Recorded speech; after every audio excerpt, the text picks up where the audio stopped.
একই প্রশ্ন আসলে আপনাদের দুজনকেই করতে চাই, তবে আমি শুরুটা মুর্তজা ভাই আপনাকে দিয়ে করতে চাই যে আক্তার হোসেনকে নিউ ইয়র্ক প্রবাসী আওয়ামী লীগের হেনস্থার ঘটনায় নিউ ইয়র্ক কনসুলেটের সব কর্মীকে চাকরিচ্যুত করার দাবি তুলেছে এনসিপি। এর আগেও নিউ ইয়র্ক ও লন্ডনে জনাব মাহফুজ আলমকে হেনস্থার চেষ্টায় দেশের কূটনৈতিক মিশনে ব্যর্থতার কথা বলা হয়েছে। কেউ কেউ ব্যর্থতার কথা বলছেন, কেউ কেউ স্যাবোটাজের কথা বলছেন যে তারা যে আসলে ভিআইপি দিয়ে বের হতে পারেননি সেই তথ্যটি ভিতর থেকে জানিয়ে দেওয়া হয়েছে বলে এইটার সম্মুখীন তারা হতে পেরেছেন।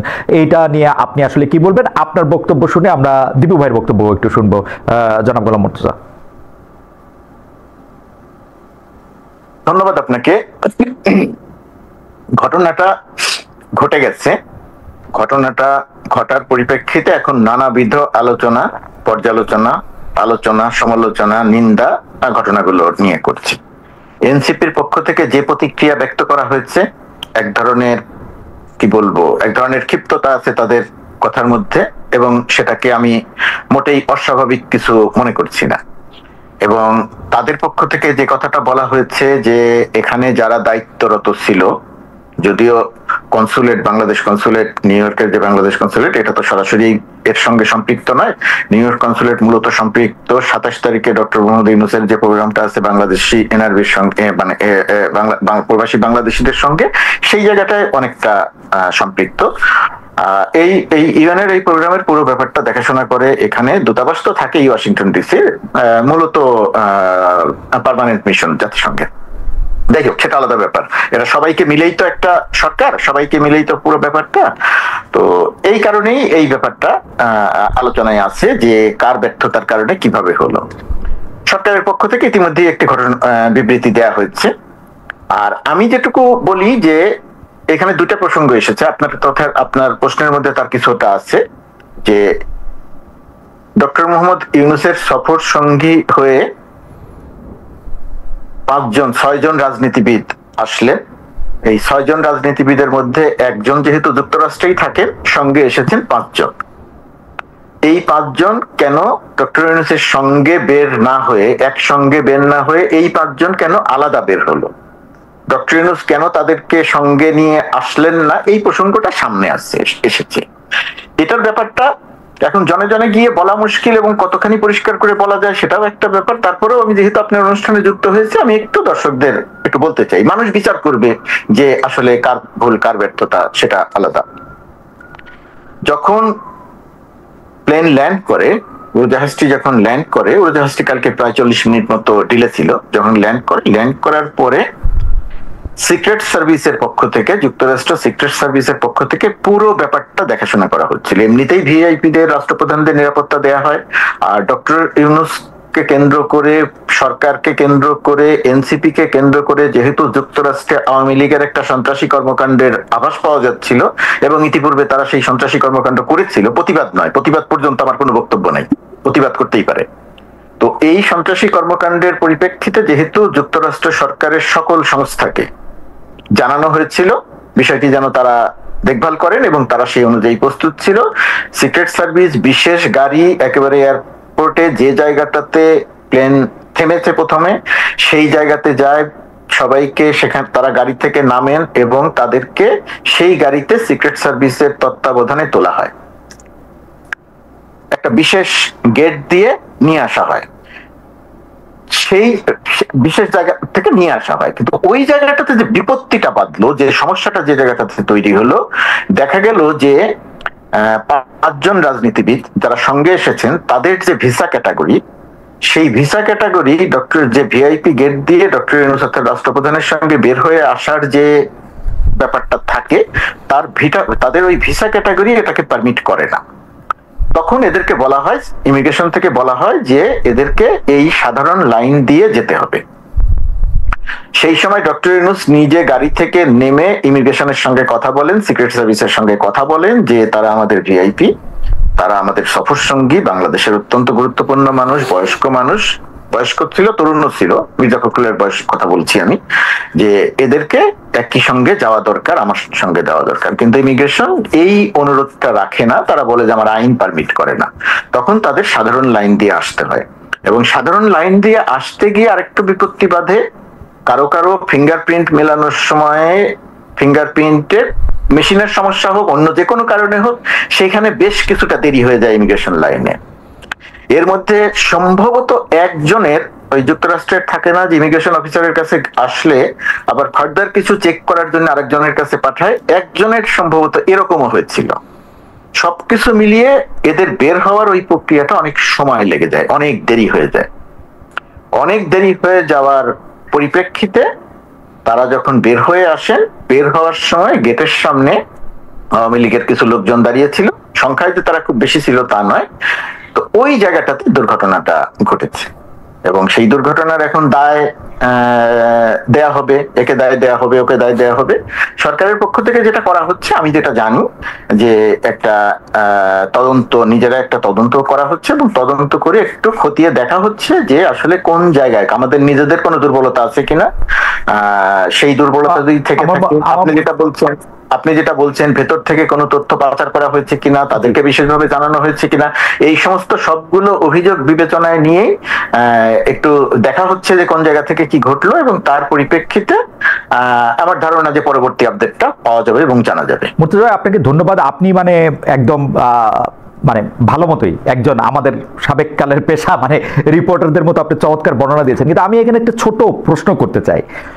প্রশ্নটা হচ্ছে যে ডক্টর মোহাম্মদ ইউনূস এবং তার সঙ্গে যারা এসছেন তারা কি এটা জানতেন না যে দুই রকম ভিসা ক্যাটাগরির যদি থাকে উনারা কোনো দিন এই নিরাপত্তা প্রোটোকল পাবেন না, যেটা ডক্টর মোহাম্মদ ইউনূসই বলুক আর ডোনাল্ড ট্রাম্পই বলুক। এইটা যাদের মার্কিন যুক্তরাষ্ট্রে একবার আসার অভিজ্ঞতা আছে তারাও এটা জানেন, যেই রকম ভিসা ক্যাটাগরি সেরকম নিরাপত্তা বলয় তারা পাবেন। মানে ওনারা হত্যা দিয়ে পড়ে থাকলেও ওদেরকে ভিআইপি টার্মিনাল ব্যবহার করতে দেয়া হবে না, বা এইটা ব্যবহার করতে দেওয়া হবে না। মানে আমি মার্কিন যুক্তরাষ্ট্রে খুব বেশিবার আসি নাই, 12, 13, 15 বার আসছি, কিন্তু আমি প্রথমবার থেকে এটা জানি, কারণ প্রথমবার থেকে এটা আমাকে একদম স্পষ্ট করে বলে দেওয়া হয়েছে 2003 সাল থেকে। এটা কি ডক্টর মোহাম্মদ ইউনূস এবং তার সরকারের তার প্রোটোকল এটা জানতেন না? এটা যে কোনো কারণেই হোক, এখন আপনি যে প্রশ্নটা করছেন, আপনার এই প্রশ্নের যে খুব সরাসরি বা সঠিক কোনো জবাব আমার কাছে আছে তা না। আমার একটু সমস্যা হচ্ছে খালেদ, আমি যেহেতু সাংবাদিক, তো সেই সাংবাদিক হওয়ার কারণে আমি যে কোনো বিষয়ই একটু ঘুরিয়ে পেঁচিয়ে, আপনি যেহেতু প্রশ্ন করেছেন তার একটা জবাব দিতে হবে, এদিকেও গেলাম না ওদিকেও গেলাম না, কিছু একটা পেঁচিয়ে পেঁচিয়ে বললাম। আমি আসলে ওই কাজটা করতে চাই না, করতে পারিও না। তো সেই কারণে আপনি যে প্রশ্ন করেছেন, আমার ধারণা যে এর সঙ্গে সংশ্লিষ্ট যারা ছিলেন, আমি নিজেকে যদি বলি, আমি নিজেই পুরো ব্যাপারে সেটাও আমার সম্পৃক্ততা নাই, কিন্তু তারপর আমি দায় এড়াচ্ছি না।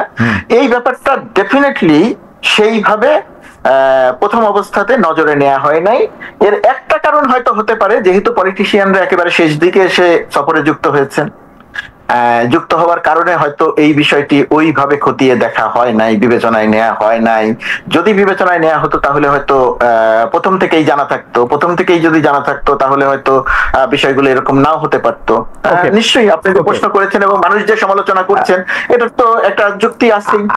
আমি অবশ্য বিএনপির অ্যাঙ্গেল থেকে আপনাকে একটু প্রশ্নটা করতে চাই, কিন্তু আমি আগে দিবু ভাইকে শুনে আসি যে যারা পরে এসে যুক্ত হয়েছে তাদের মধ্যে তাসনিম যারা ছিলেন, কিন্তু মির্জা ফখরুল ইসলাম আলমগীর এবং জনাব আখতার হোসেন আগে থেকেই যুক্ত ছিলেন, এবং সমালোচনার মুখে আমি অনেক সমালোচনা করেছিলাম বিএনপি থেকে দুইজন কেন, ওরা একজন কেন। পরে দেখলাম যে আবার আমাদের এই সরকার খুব কথা শুনে তারা আবার সবাই থেকে দুজন করে নিয়েছেন। মানে এক অদ্ভুত। আমরা এইটা নিয়ে আপনার সাথে কথা বলবো। আমি একটু দীপু ভাইয়ের মতামত একটু শুনে আসি যে দীপু ভাই, এইবার কিন্তু মানে আওয়ামী লীগের হয়েছে কি, যারা বিদেশে আওয়ামী লীগ থাকে তারা অনেক মজা পাইছে। মজাটা পাইছে হচ্ছে লন্ডনে মাহফুজ সাহেবকে আক্রমণ করে, নিউ ইয়র্কে মাহফুজ সাহেবের প্রতি এক ধরনের এটা করে, এবং এইবার এটা প্রায় ঘোষণা দিয়েও এটা করছে। এটা আমি একরকম ভাবে যেরকম বলতে পারি যে মজা পাইছে। অন্যদিকে আওয়ামী লীগের তো আসলে কিছু করার নাই। দেশে আপনি তার রাজনীতি করতে দিবেন না, তার নামে মামলা দিবেন, সে বাইরে হলে আপনি এটা করবেন, সে তো যেইখানে যখন পারবে এরকমই করবে মনে হয় আর কি। কিন্তু এই যে গতকাল ঘটনাটা ঘটছে, এইটার ক্ষেত্রে মানে যেখানে আমরা সবাই লজ্জা পাইছি, আমাদের সবার মানে মাথা হেট হয়েছে, এবং আওয়ামী লীগের লোকজনও কিন্তু খুব গর্ব করে বলতেছে এরকম, মানে কেউ কেউ হয়তো নিশ্চয়ই বলতেছে। এইটারে আপনি আসলে কি হয় দেখেন, এটা কনসুলেটের ব্যর্থতা। এনসিপি আবার এক কাঠি বাড়া, কনসুলেটের সব লোককে বাদ দিয়ে দিতে হবে। মানে কনসুলেটের একটা লোককেও রাখা যাবে না, ওদের কোনো লোক যায় না, ওকে রিসিভ করতে মানে আর কনসুলেটের সব লোককে বাদ দিয়ে দিতে হবে, কনসুলেট থেকে হচ্ছে মানে কি ইয়া করছে, মানে এনসিপি একটা মানে আমি এনসিপির পজিশন বুঝিই না আসলে। দিবু ভাই যদি একটু বলতেন।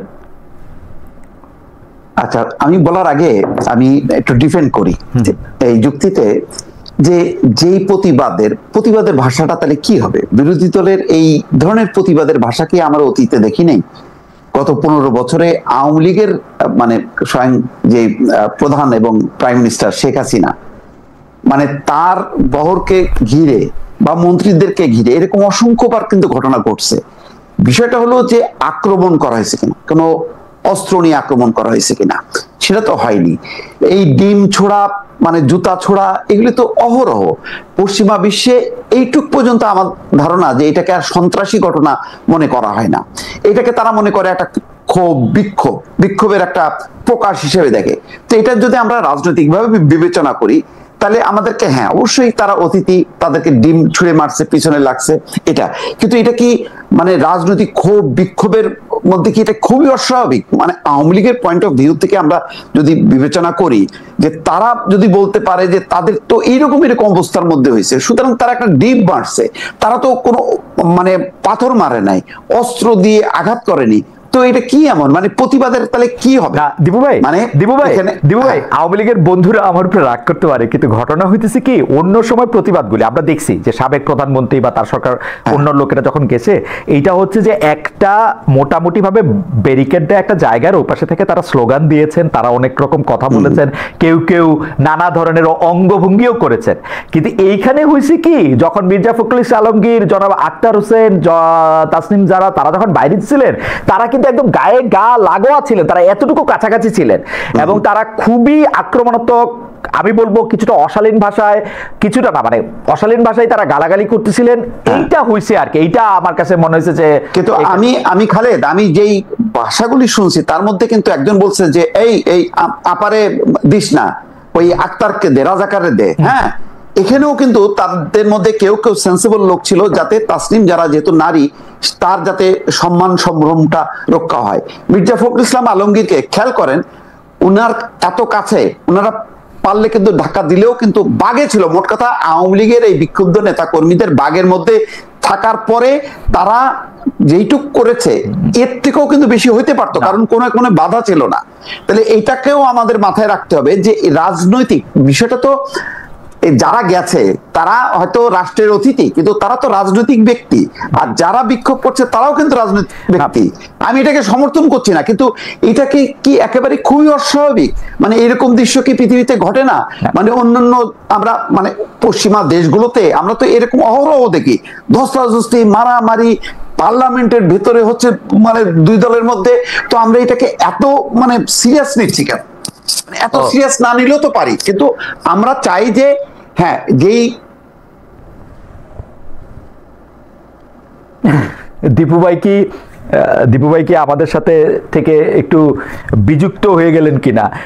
আচ্ছা দীপু ভাই ফিরে আসুক, আমি একটু মুর্তজা ভাই আমি আপনাকে একটু বিএনপির অ্যাঙ্গেল থেকে একটু প্রশ্নটা করে রাখি, যেটা একটু বিএনপির অ্যাঙ্গেল থেকে প্রশ্ন করার আগে দীপু ভাই থাকলে ভালো হতো। আমি দীপু ভাইয়ের কয়েকটা কথার একটু জবাব দিই, তারপরে আপনি একটু প্রশ্ন করেন। জবাব ঠিক নয়, আমি আমার আচ্ছা দীপু ভাই চলে আসছে, দীপু ভাই শেষ করে নিন। দীপু ভাই চলে আসছে, দীপু ভাই শেষ করে। আচ্ছা দীপু ভাই আপনার বরং আমি মনে করি এখানে ব্যর্থতাটা জি এখানে মেইনলি হচ্ছে লোকাল বিএনপি এবং লোকাল এনসিপি, তাদের নেতা কর্মীরা কই?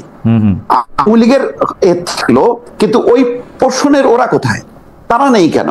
তারা ওই যে জ্যাকসন হাইটে যে ধরনের পাল্টাপাল্টি দেখলাম, তো সেই রিসিভ করার জন্য মির্জা ফখরুল কেন, যুব দল ছাত্র দলের নেতারা গেলেও যে পরিমাণ শোডাউন হয়, যে পরিমাণ নেতা কর্মীরা ভিড় করে,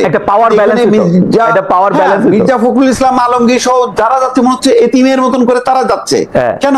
এনসিপির কর্মীরা কোথায়? বিএনপির নেতা কর্মীরা কোথায়? জামাতের নেতা কর্মীরা কোথায়? জামাতের নেতাকে তো মনে হয় দেখলাম না, উনি কি প্রোটোকল পাইছে কিনা আমি ঠিক জানি না, কারণ আমি দীপু ভাই তাহলে একটু আপনার কাছে আবার ফিরে আসি। কিন্তু আমাদের মুর্তজা ভাই আবার একটু ইয়া দিয়ে রাখছিল যে উনি একটু কিছু বলতে চান এই সম্পর্কে। একটা সেকেন্ড মুর্তজা ভাই, আমাদের অনেক দর্শক আমাদের সাথে যুক্ত আছে, তো দুইজন দর্শকের প্রতিক্রিয়া একদম পাশাপাশি, তাদেরটা একটু পড়ে শোনাই।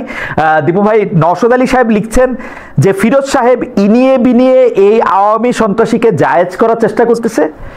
আর জসউদ্দিন সাহেব একদম পরের প্রতিক্রিয়াটাই, সব ক্রিয়ার প্রতিক্রিয়া আছে খালেদ, ইউনূস মবক্রেসি কায়েম করেছিল দেশে। মুর্তজা ভাই, আপনি যদি একটু বলতেন দীপু ভাইয়ের প্রতিক্রিয়া, আপনি কথা বলতে চাইছিলেন। ওইটার প্রতিক্রিয়ায় প্রথমে যেটা বলি যে এটা বিএনপি বলবে, এটা আমি বলবো না, কিন্তু তারপরেও ঘটনাটা যেহেতু আমি জানি সেই কারণে বলছি। বিএনপির এই 4 নম্বর গেট, জেএফকে টার্মিনাল 4 নম্বর টার্মিনালে, এই জায়গাটাতে বিএনপির গতকালকে 200 থেকে 300 নেতাকর্মী ছিল। গিয়াস আহমেদের নেতৃত্বে 200 থেকে 300 নেতাকর্মী ছিল। আর ওই গেটটাতে আওয়ামী লীগের লোকজন ছিল 20-30 জনের বেশি না। ওই জায়গাটাতে সংখ্যাটা ছিল এইরকম। ঘটনাটা যেটা হলো যখন, এবং আপনি জানেন, আপনি আগের অংশে বলছিলেন যে ভিআইপি ভিভিআইপিরা কি ধরনের ব্যাপার হয়, এদেরকে সিক্রেট সার্ভিস বা বিশেষ ব্যবস্থায় বের করে নিয়ে যাওয়া হলে এমন গেট দিয়ে বের করে নিয়ে যায়, এই সামনে থাকা যারা থাকেন তারা বুঝতেও পারেন না যে কখন ঢুকলেন, কখন বের হইলেন, আদৌ চলে গেলেন কিনা, এটা বোঝা যায় না। তো গতকালকেও তাই হয়েছে, এদেরকে বের করে নিয়ে যাওয়া হয়েছে, প্রধান উপদেষ্টার গাড়িকে বের করে নিয়ে যাওয়া হয়েছে। ওইটার পরপর বিএনপি নেতৃবৃন্দ জেনেছেন যে প্রধান উপদেষ্টা সঙ্গে আমাদের যারা এসেছেন তারা চলে গেছেন। তখন বিএনপির, আমি জানি দেখে বলছি, বিএনপির তখন ধারণা হয়েছে যে তাদের মহাসচিব চলে গেছে, হোটেলে যাবে, তারা তখন হোটেলের উদ্দেশ্যে রওনা দিয়েছেন জায়গাটা ছেড়ে। ওকে, আমি শেষ করি, আমি এটাই একমাত্র না, তো জায়গাটা ছেড়ে ওই কারণে বিএনপিকে ওইখানে ওই সময়টাতে দেখা যায়নি। বিএনপি যখন আবার যেতে চেয়েছে তখন পুলিশ আবার আটকে দিয়েছে যে আর ওইদিকে যাওয়া যাবে না। তো এইটা হচ্ছে বিএনপির কথা। আর এনসিপির যেটা ছিল যে এনসিপির তো মূলত তরুণ ছাত্ররা, এখানে বিভিন্ন বিশ্ববিদ্যালয়ে পড়াশোনা করা, ওদের বড় একটা অংশ ওরা মনে করেছে বা ওদের ধারণা ছিল যে এয়ারপোর্টে গিয়ে লাভ নাই, কারণ এয়ারপোর্ট তো বিশেষ ব্যবস্থায় বের হয়ে চলে আসবে, ওইখানে তো আমরা কাউকে পাবো না, দেখবো না, যে কারণে ওরা ছিল হোটেলের সামনে, ওরা এয়ারপোর্টে যায় নাই। এই জায়গাটাতে একটা ভুল বোঝাবুঝির ব্যাপার হয়েছে। আর দিবুবের আরেকটা কথা যেটা বলা দরকার, যে প্রতিবাদ, বিক্ষোভ, ডিম ছোড়া, এটা তো পশ্চিমা বিশ্বে, উত্তর আমেরিকায় এই জায়গাটা তো খুব বড় অপরাধ হিসেবে দেখা হয় না, এটা ঠিক আছে, এটার একটা অংশ। আর একটা হলো গালিগালাজ। দিবু ভাই যে একটা দুইটা ভালো শব্দের কথা বলেছে, একটা দুইটাই ভালো শব্দ, আর এর মধ্যে যদি আপনার 5 মিনিট থাকে, 5 মিনিটের মধ্যে 4 মিনিট 59 সেকেন্ড হচ্ছে গালাগালি, এবং সেই গালাগালিটা আমি আপনার ভাষায় প্রকাশ করতে পারবো না, এই ধরনের গালাগালি। এটা তো সেই রকম একটা জায়গাতে এই যে এই প্রতিবাদ, আগের প্রতিবাদ এখনকার প্রতিবাদ, আপনি বিএনপির প্রতিবাদটা যদি খেয়াল করে দেখেন, কখনোই দেখবেন না যে কনসুলেটে গিয়ে লাথি দিয়ে গ্লাস ভেঙেছে। এই প্রথম প্রতিবাদের সময় সন্ত্রাসী কর্মকাণ্ড ঘটেছে। আপনি কখনোই দেখবেন না যে এইভাবে করে সন্ত্রাসী কর্মকাণ্ড করা হয়েছে। আপনি দেখবেন যে শামীম ওসমানকে যখন জ্যাকসন হাইটসে কথা বলা হয়েছে, আটকানো হয়েছে, ঠিক যেভাবে সুইজারল্যান্ডে আসিফ নজরুলকে আটকানো হয়েছিল। আসিফ নজরুল, এখন সমস্যাটা হচ্ছে সরকারের প্রতিক্রিয়ায়, দলের প্রতিক্রিয়ায়। শামীম ওসমানকে যখন আটকানো হয়েছিল, আমি খুঁজে আমি শেষ করি, জি ভাই, এক মিনিট, খুঁজে বাংলাদেশে কার বাড়ি কোথায়, সেই বাড়িগুলোতে আক্রমণ করেছিল যুবলীগ ছাত্রলীগ। আর বর্তমান সরকারের সময় মাহফুজ আলমের উপরে যারা আক্রমণ করেছে তারা তো চেনা পরিচিত, লন্ডনে এবং কনসুলেটে। এর বাইরে যখন যেখানে যার উপর আক্রমণ হয়েছে, কারো বাড়ি কিন্তু আক্রান্ত হয় নাই, সরকার কিন্তু ওই প্রতিশোধমূলক ব্যবস্থাটা নেয় নাই। এখন এই জায়গাগুলো হচ্ছে পার্থক্য। আওয়ামী লীগ দেশের জনসভা করতে পারছে না, মিটিং করতে পারছে না, কার্যক্রম নিষিদ্ধ, এই কারণে সে দেশের বাইরে সন্ত্রাসী কর্মকাণ্ড করছে, বিষয়টা তা নয়। এটা হচ্ছে আওয়ামী লীগের চরিত্র, আওয়ামী লীগের চরিত্রটা, সেই চরিত্রের প্রকাশটাই আমরা দেশের বাইরে দেখছি। আমি শুধু দুইটা জিনিসের ক্ষেত্রে আপনার দৃষ্টি আকর্ষণ করতে চাই। গিয়াস আহমেদ ভাই, আমিও মানে আমার সাথে ওনার সম্পর্ক খুবই ক্লোজ, কিন্তু আমি গিয়াস আহমেদ ভাইয়ের দাবিটা যেটা আপনার কাছে করছে, সেটা আমি কিছুতেই এটাকে আমি 10-এ 1 পয়েন্টও দিতে পারবো না। কারণ হচ্ছে আমি আবারও আমার উদাহরণ দেই, আমি খুবই নগণ্য একজন মানুষ, আমাকে যখন নিতে জেএফকে বিমানবন্দরে প্রথমবারের মতো আমার বন্ধুরা আসছে, বিশেষ এক কারণে আমাকে 3 ঘন্টা সেখানে আমার দেরি হয়েছিল, ওরা কিন্তু 3 ঘন্টা সেখানেই ছিল। মির্জা ফখরুল ইসলাম আলমগীর ভাই গেছেন কি বাইরে, গেছেন কি বাইরে হন নাই, এই তথ্যটুকু তারা জানেন না। এটা আমার কাছে সম্পূর্ণ অবিশ্বাস্য, এটার মধ্যে আমার কোনো পয়েন্ট নাই। 2 নাম্বার হচ্ছে এনসিপির লোকেরা যে পরে আপনাকে বলছে বা এনসিপির লোকেরা যে দাবি করছে তারা জানতো যে এয়ারপোর্টে গেলে তাদের দেখা পাবে না। এনসিপির লোকেরা অবশ্যই ভালো করে জানতো আওয়ামী লীগ তাদেরকে, ওই লোকজনদেরকে যাদের নেতারা তাদের আসতেছে তাদেরকে তারা প্লেকার্ড দেখাবে, তাদেরকে তারা বর্জন করবে, তাদেরকে তারা বিব্রত করতে চেষ্টা করবে। সেখানে এনসিপি এয়ারপোর্টে থাকার মতো 4টা লোক নাই, এটাও অবিশ্বাস্য। মানে মানে হয়তো লোক নাই কিন্তু ঘটনা এটা না। মানে এটা হচ্ছে যে আমার 2 পয়সা আমি দিয়ে রাখলাম। আমি একটু দীপু ভাইয়ের কাছে যেতে চাই যে দীপু ভাই, আপনি তাসনিম জারাকে আক্রমণ করা হয় না আপনি বলতেছেন, কিন্তু ঘটনা হচ্ছে তাসনিম জারাকে আসলে ভার্বালি প্রচুর পরিমাণ আক্রমণ করা হয়েছে। আমার এক বন্ধু আমাকে বলতেছেন যে তাকে আসলে একটি ডিমও মারা হয়েছিল, তিনি শেষ মুহূর্তে কোনোভাবে ডাক করে বেঁচে যান এবং যে ভাষায় তাকে গালাগালি করা হয়েছে সেরকম আর কখনো ঘটে নাই। মুর্তজা ভাই বললেন যে কনসুলেট আক্রমণ করার মতো ঘটনা কখনো ঘটে নাই। আপনার মন্তব্য একটু শুনতে চাই। শুধু একটি লেজ জোড়া দিয়ে জামাতে ইসলামীর নেতা তাহের ভাই যে বেরিয়ে আসলেন, তিনি আসলে কোন পথে বেরোলেন? তিনি কি ডক্টর ইউনূসের সাথে বেরিয়েছিলেন, আগে বেরিয়েছেন, পরে বেরিয়েছেন? তার ক্ষেত্রে কি হয়েছিল আমাদের কি জানা আছে? এই লেজটা আবার আমরা গোলাম মুর্তজা ভাইয়ের কাছে জি আমি এইটা বলি। জামাতে ইসলামীর নেতাও এই দলের সঙ্গেই ছিলেন।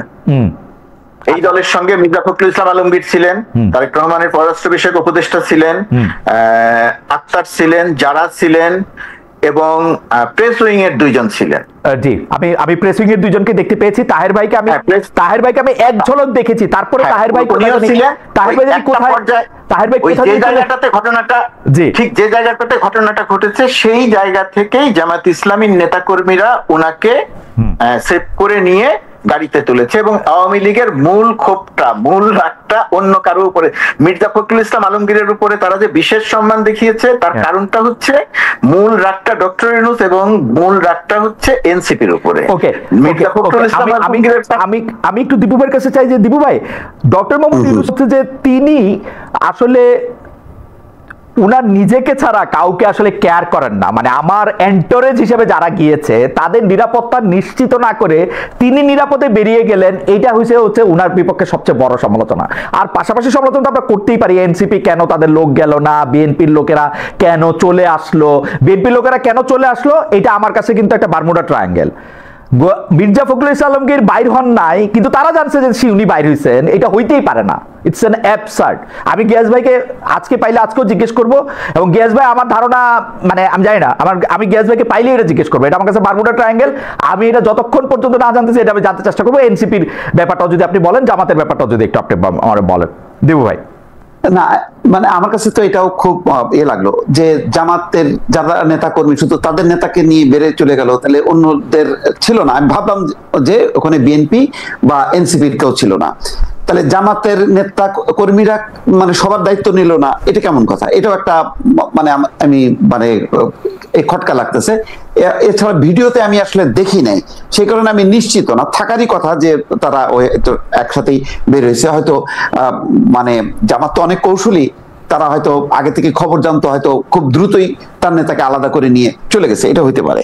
তবে আমি আবারও বলি যে যারাকে উদ্দেশ্য করে গালিগালাজ করা, তাকে ওই যে আবার কেউ আবার তার মধ্যে সেন্সিবল কেউ বলছে যে আপাতকে মারিস না, একে মার, ওই আক্তারকে মার, রাজাকারের বাচ্চাকে মার, এইগুলো আমি মানে আওয়ামী লীগ মানে বাংলাদেশের যে বিবদমান কালচার এই রাজনৈতিক দলগুলোর এবং রেশারেশি এবং এমন একটা মানে পট পরিবর্তনের পর মানে খুব মানে আমি খুব আশা করব না যে খুব মানে সুশৃঙ্খল ভাবে প্লাকার্ড দেখায় প্রতিবাদ করবে, গান গেয়ে গেয়ে প্রতিবাদের ওখানে ভাষা প্রয়োগ করবে, এটা তো আশা করা যায় না। আমি কিন্তু সাপোর্ট করছি না পুরো কার্যক্রমটা, এটা না হলে ভালো হতো, সবচেয়ে ভালো হতো মানে আওয়ামী লীগ বিএনপি সবাই মিলে ওখানে উপস্থিত থাকতো, করতালি দিয়ে আসতো এবং বলতো যে বাংলাদেশের পক্ষে যাতে জাতিসংঘে এই যে আমাদের অগ্রগতি, এই যে সংস্কার, সামনে যে নির্বাচন হবে সেটার জন্য যদি সবাই মিলে ফুলের মালা দিয়ে যদি তাদেরকে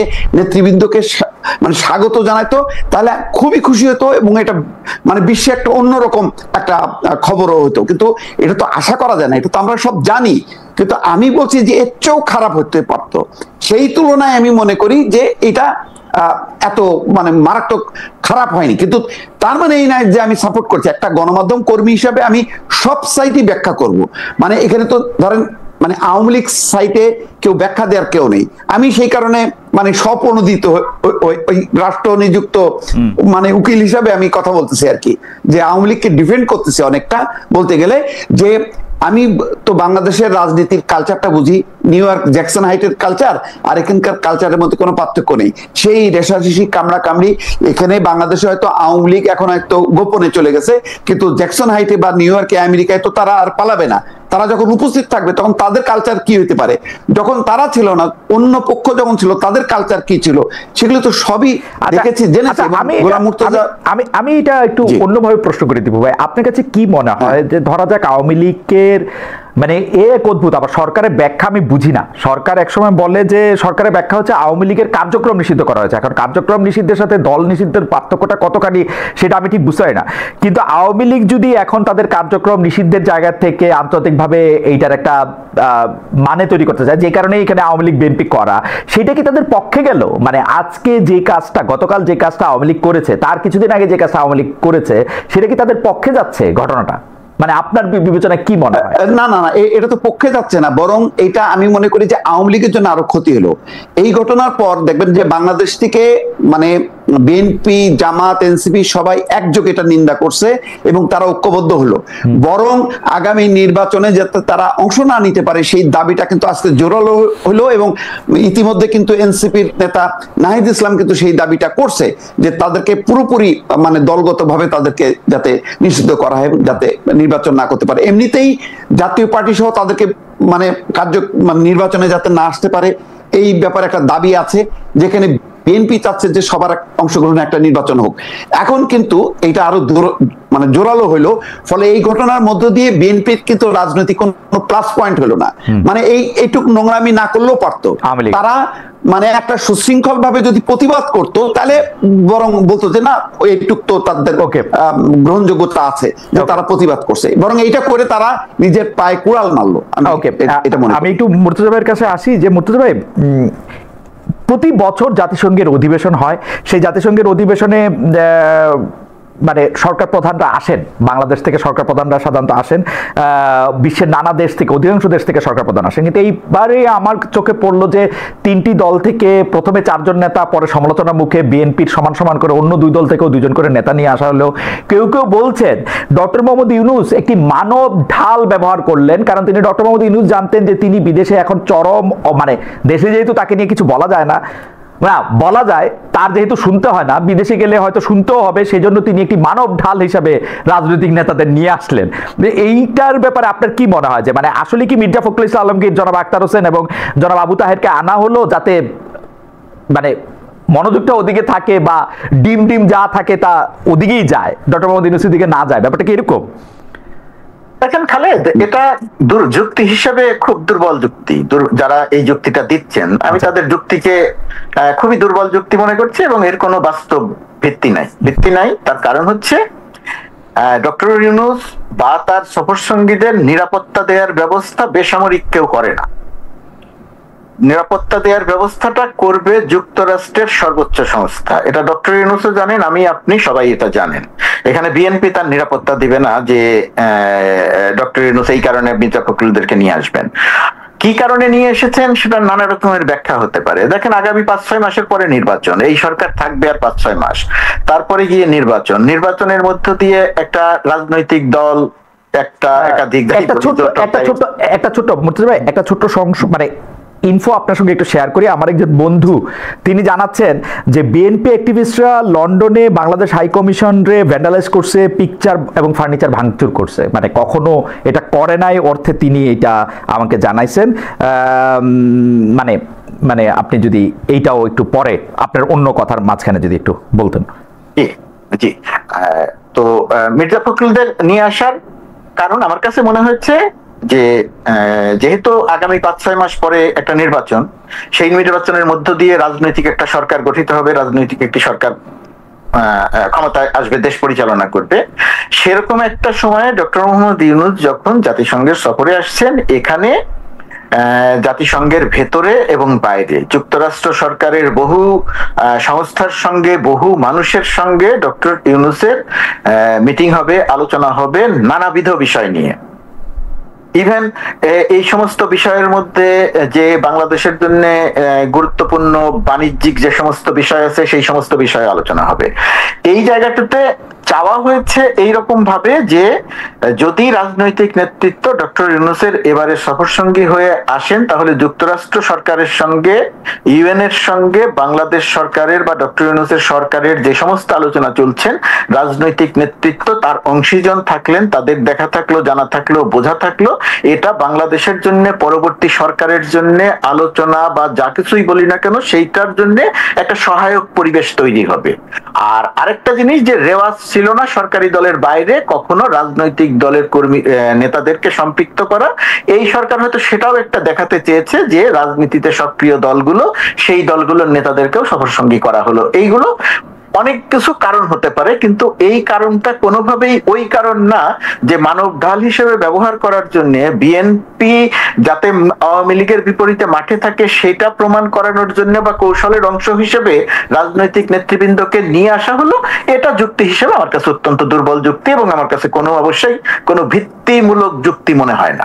দীপু ভাই, এই ব্যাপারে আপনার মন্তব্য একটু আমি শুনতে চাই। যে আসলে আমার প্রশ্ন, মানে মুর্তজা ভাই যেটা বলছেন প্রশ্নটাও যে শুনছেন, আমি শুধু যুক্ত করতে চাই যে অনেকেই বলতেছেন যে বিএনপি ডক্টর মোহাম্মদ ইউনূসের সাথে এসে অ্যাটলিস্ট বিএনপি এবং কিছু ক্ষেত্রে জামায়াত, তাদের আসলে কোনো পয়েন্ট যোগ হয় নাই, বরং তাদের কিছু পয়েন্ট বিয়োগ হইল। এই সরকারের অংশীদার হিসাবে বিদেশে এসে তারা আসলে রাজনৈতিকভাবে লুজ করলেন, কারণ এই সরকারে ইতিমধ্যে নিজেদেরকে ব্যর্থ প্রতিপন্ন করেছেন। ওই সরকারের ব্যর্থতা নিজেদের গায়ে লাগানোর কোনো যুক্তি হয় না। আপনি যদি একটু বলেন। না, সেটা সত্য, কিন্তু এই দায় তো এড়াতে পারে না। সুতরাং বিএনপি এবং জামাতকে এই দায়টা নিতেই হবে, এবং তারা নিয়েছে, এটা ভালো করেছে। কিন্তু ওই একটা কথা আমি যুক্ত করতে চাই, এই টিম সিলেকশনটা কিন্তু আসলে আমার পছন্দ হয়নি। ডক্টর মোহাম্মদ ইউনূস যে মাপের মানুষ, তার উনি মানে দলকে সিলেক্ট করছে, কিন্তু তার বাইরেও গুরুত্বপূর্ণ অনেকগুলো মানুষ কিন্তু বাদ পড়ে গেছে। দেখেন, ডাকসুর সাবেক 3 জন ভিপি, তারা 3 জনই কিন্তু শেখ হাসিনা বিরোধী আন্দোলনে ছিলেন। আসম আব্দুর রব, মাহমুদুর রহমান মান্না এবং নুরুল হক নূর, এই 3 জনের একজনও নেই। তারপরে দেখেন কর্নেল ওলি নেই। মানে ফিরোজ ভাই কে নেই এটা বলে তো শেষ করা যাবে না। আমি বলি যে ওনার একটা টিম, উনি যেটা গোলাম মুর্তজা বলছিল যে বিভিন্ন যে স্টেক হোল্ডারদের সাথে যে কথা বলবে, জি, সেই কথা বলা, এবং যেহেতু নির্বাচন আছে, ডক্টর মোহাম্মদ ইউনূসের সাথে সম্পর্কটা আরো গভীর করা, কিভাবে স্মুথলি দেশে ফিরে যাতে নির্বাচনের বৈতরণীটা পার হওয়া যায়, সেই আলোচনাটা তারা একান্তে করতে পারতেন। কারণ ওখানে আসলে এত ভিড়ের মধ্যে ডক্টর মোহাম্মদ ইউনূস যে খুব দ্বিপাক্ষিক অনেকগুলো বৈঠক করতে পারবেন, অনেক সুযোগ আছে, সেটা আমার মনে হয় না। বরং গুরুত্ব হচ্ছে দেশের রাজনীতি হয়তো এখানে কথা বলা মানে কিছুটা কঠিন বা জটিলতা।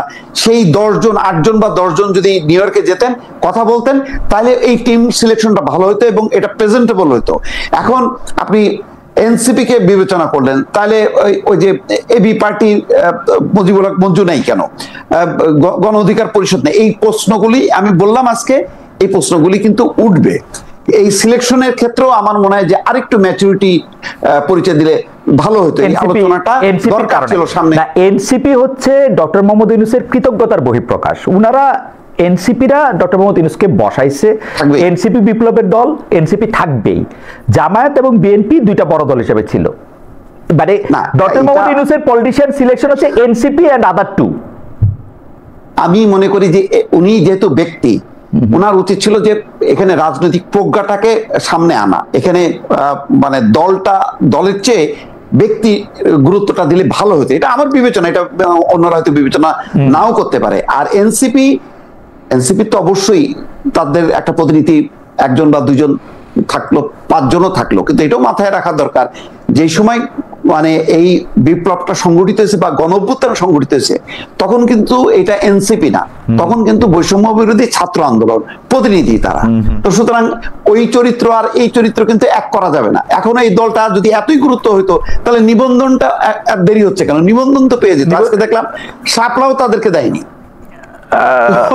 মানে কথা বললে অনেক রকম কথা বলা যায়, আমি এই বিতর্কে যেতে চাই না। বিতর্ক হলো যে ডক্টর মোহাম্মদ ইউনূসের সাথে একটা খুবই প্রতিনিধিত্বশীল, মানে শেখ হাসিনার বিরোধী আন্দোলনে যারা খুব সক্রিয় ছিল, পরিচিত মুখগুলো ছিল, সেই মুখগুলো যদি থাকতো তাহলে সবার জন্য ভালো লাগতো, আমার জন্য ভালো লাগতো। এটা আমার ব্যক্তিগত মানে একটা আকাঙ্ক্ষা বা বহিঃপ্রকাশ। মনে হয় এর জন্য রাজনৈতিক সংকট নিরসনে, যেহেতু এখনো নির্বাচন, দেখেন নির্বাচন হবে, কিন্তু বহু মানুষ কিন্তু মনে করে যে ফেব্রুয়ারিতে নির্বাচন হবে না। এই অনিশ্চয়তার দেয়ালগুলি কারণ হচ্ছে যে এই অনিশ্চয়তাটা আপনি বলেন বলে, মানে আমি কথার কথা বলতেছি, মানে আমরা সবাই মিলে এই অনিশ্চয়তার কথা বলি বলেই মনে মানুষের মনে অনিশ্চয়তা। আমি তো কোনো অনিশ্চয়তা দেখি না, আমি দেখি ফেব্রুয়ারিতে ইলেকশন হবে। আপনি অনিশ্চয়তা কই দেখেন? সরকার তো নির্বাচনের ট্রেনে লাইনে, আমি তো দেখি না, কিন্তু এই নেতারাই তো বলছেন। কালকে যে নাসিরউদ্দিন পাটোয়ারি ওই যে নির্বাচন কমিশন ভবনের সামনে, নাসিরউদ্দিন পাটোয়ারি সহ কিছু নেতা নেত্রী আছেন যারা মনে করেন যে নির্বাচনটা হবে না, কিন্তু তারা এটা কেন মনে করেন? তাদের প্ল্যাটফর্ম থেকে যখন বলে তখন কিন্তু মানুষ কিন্তু ধাক্কা খায় যে হবে তো, এই আলোচনাটা কিন্তু আছে। কারণ তারা সেটা বলতে চান যে নির্বাচনটা কেমনে হবে তারা এটা দেখে নেবেন, এটা একটা আলাদা কথা। যাই হোক দীপু ভাই, আমি পিয়ার না হলে নির্বাচন হবে না এই কথা কি বলেনি? জামায়াত আবার একটু ফাঁক রাখছে, ওটা হলো উচ্চ কক্ষ নিম্ন কক্ষ আমরা আলোচনা করে ঠিক করে নিব, সেটাও বলে আর কি, মানে যাই না আমি। যাই হোক, এটা ওনাদের সাথে কথা বলে এটা বোঝা যাবে।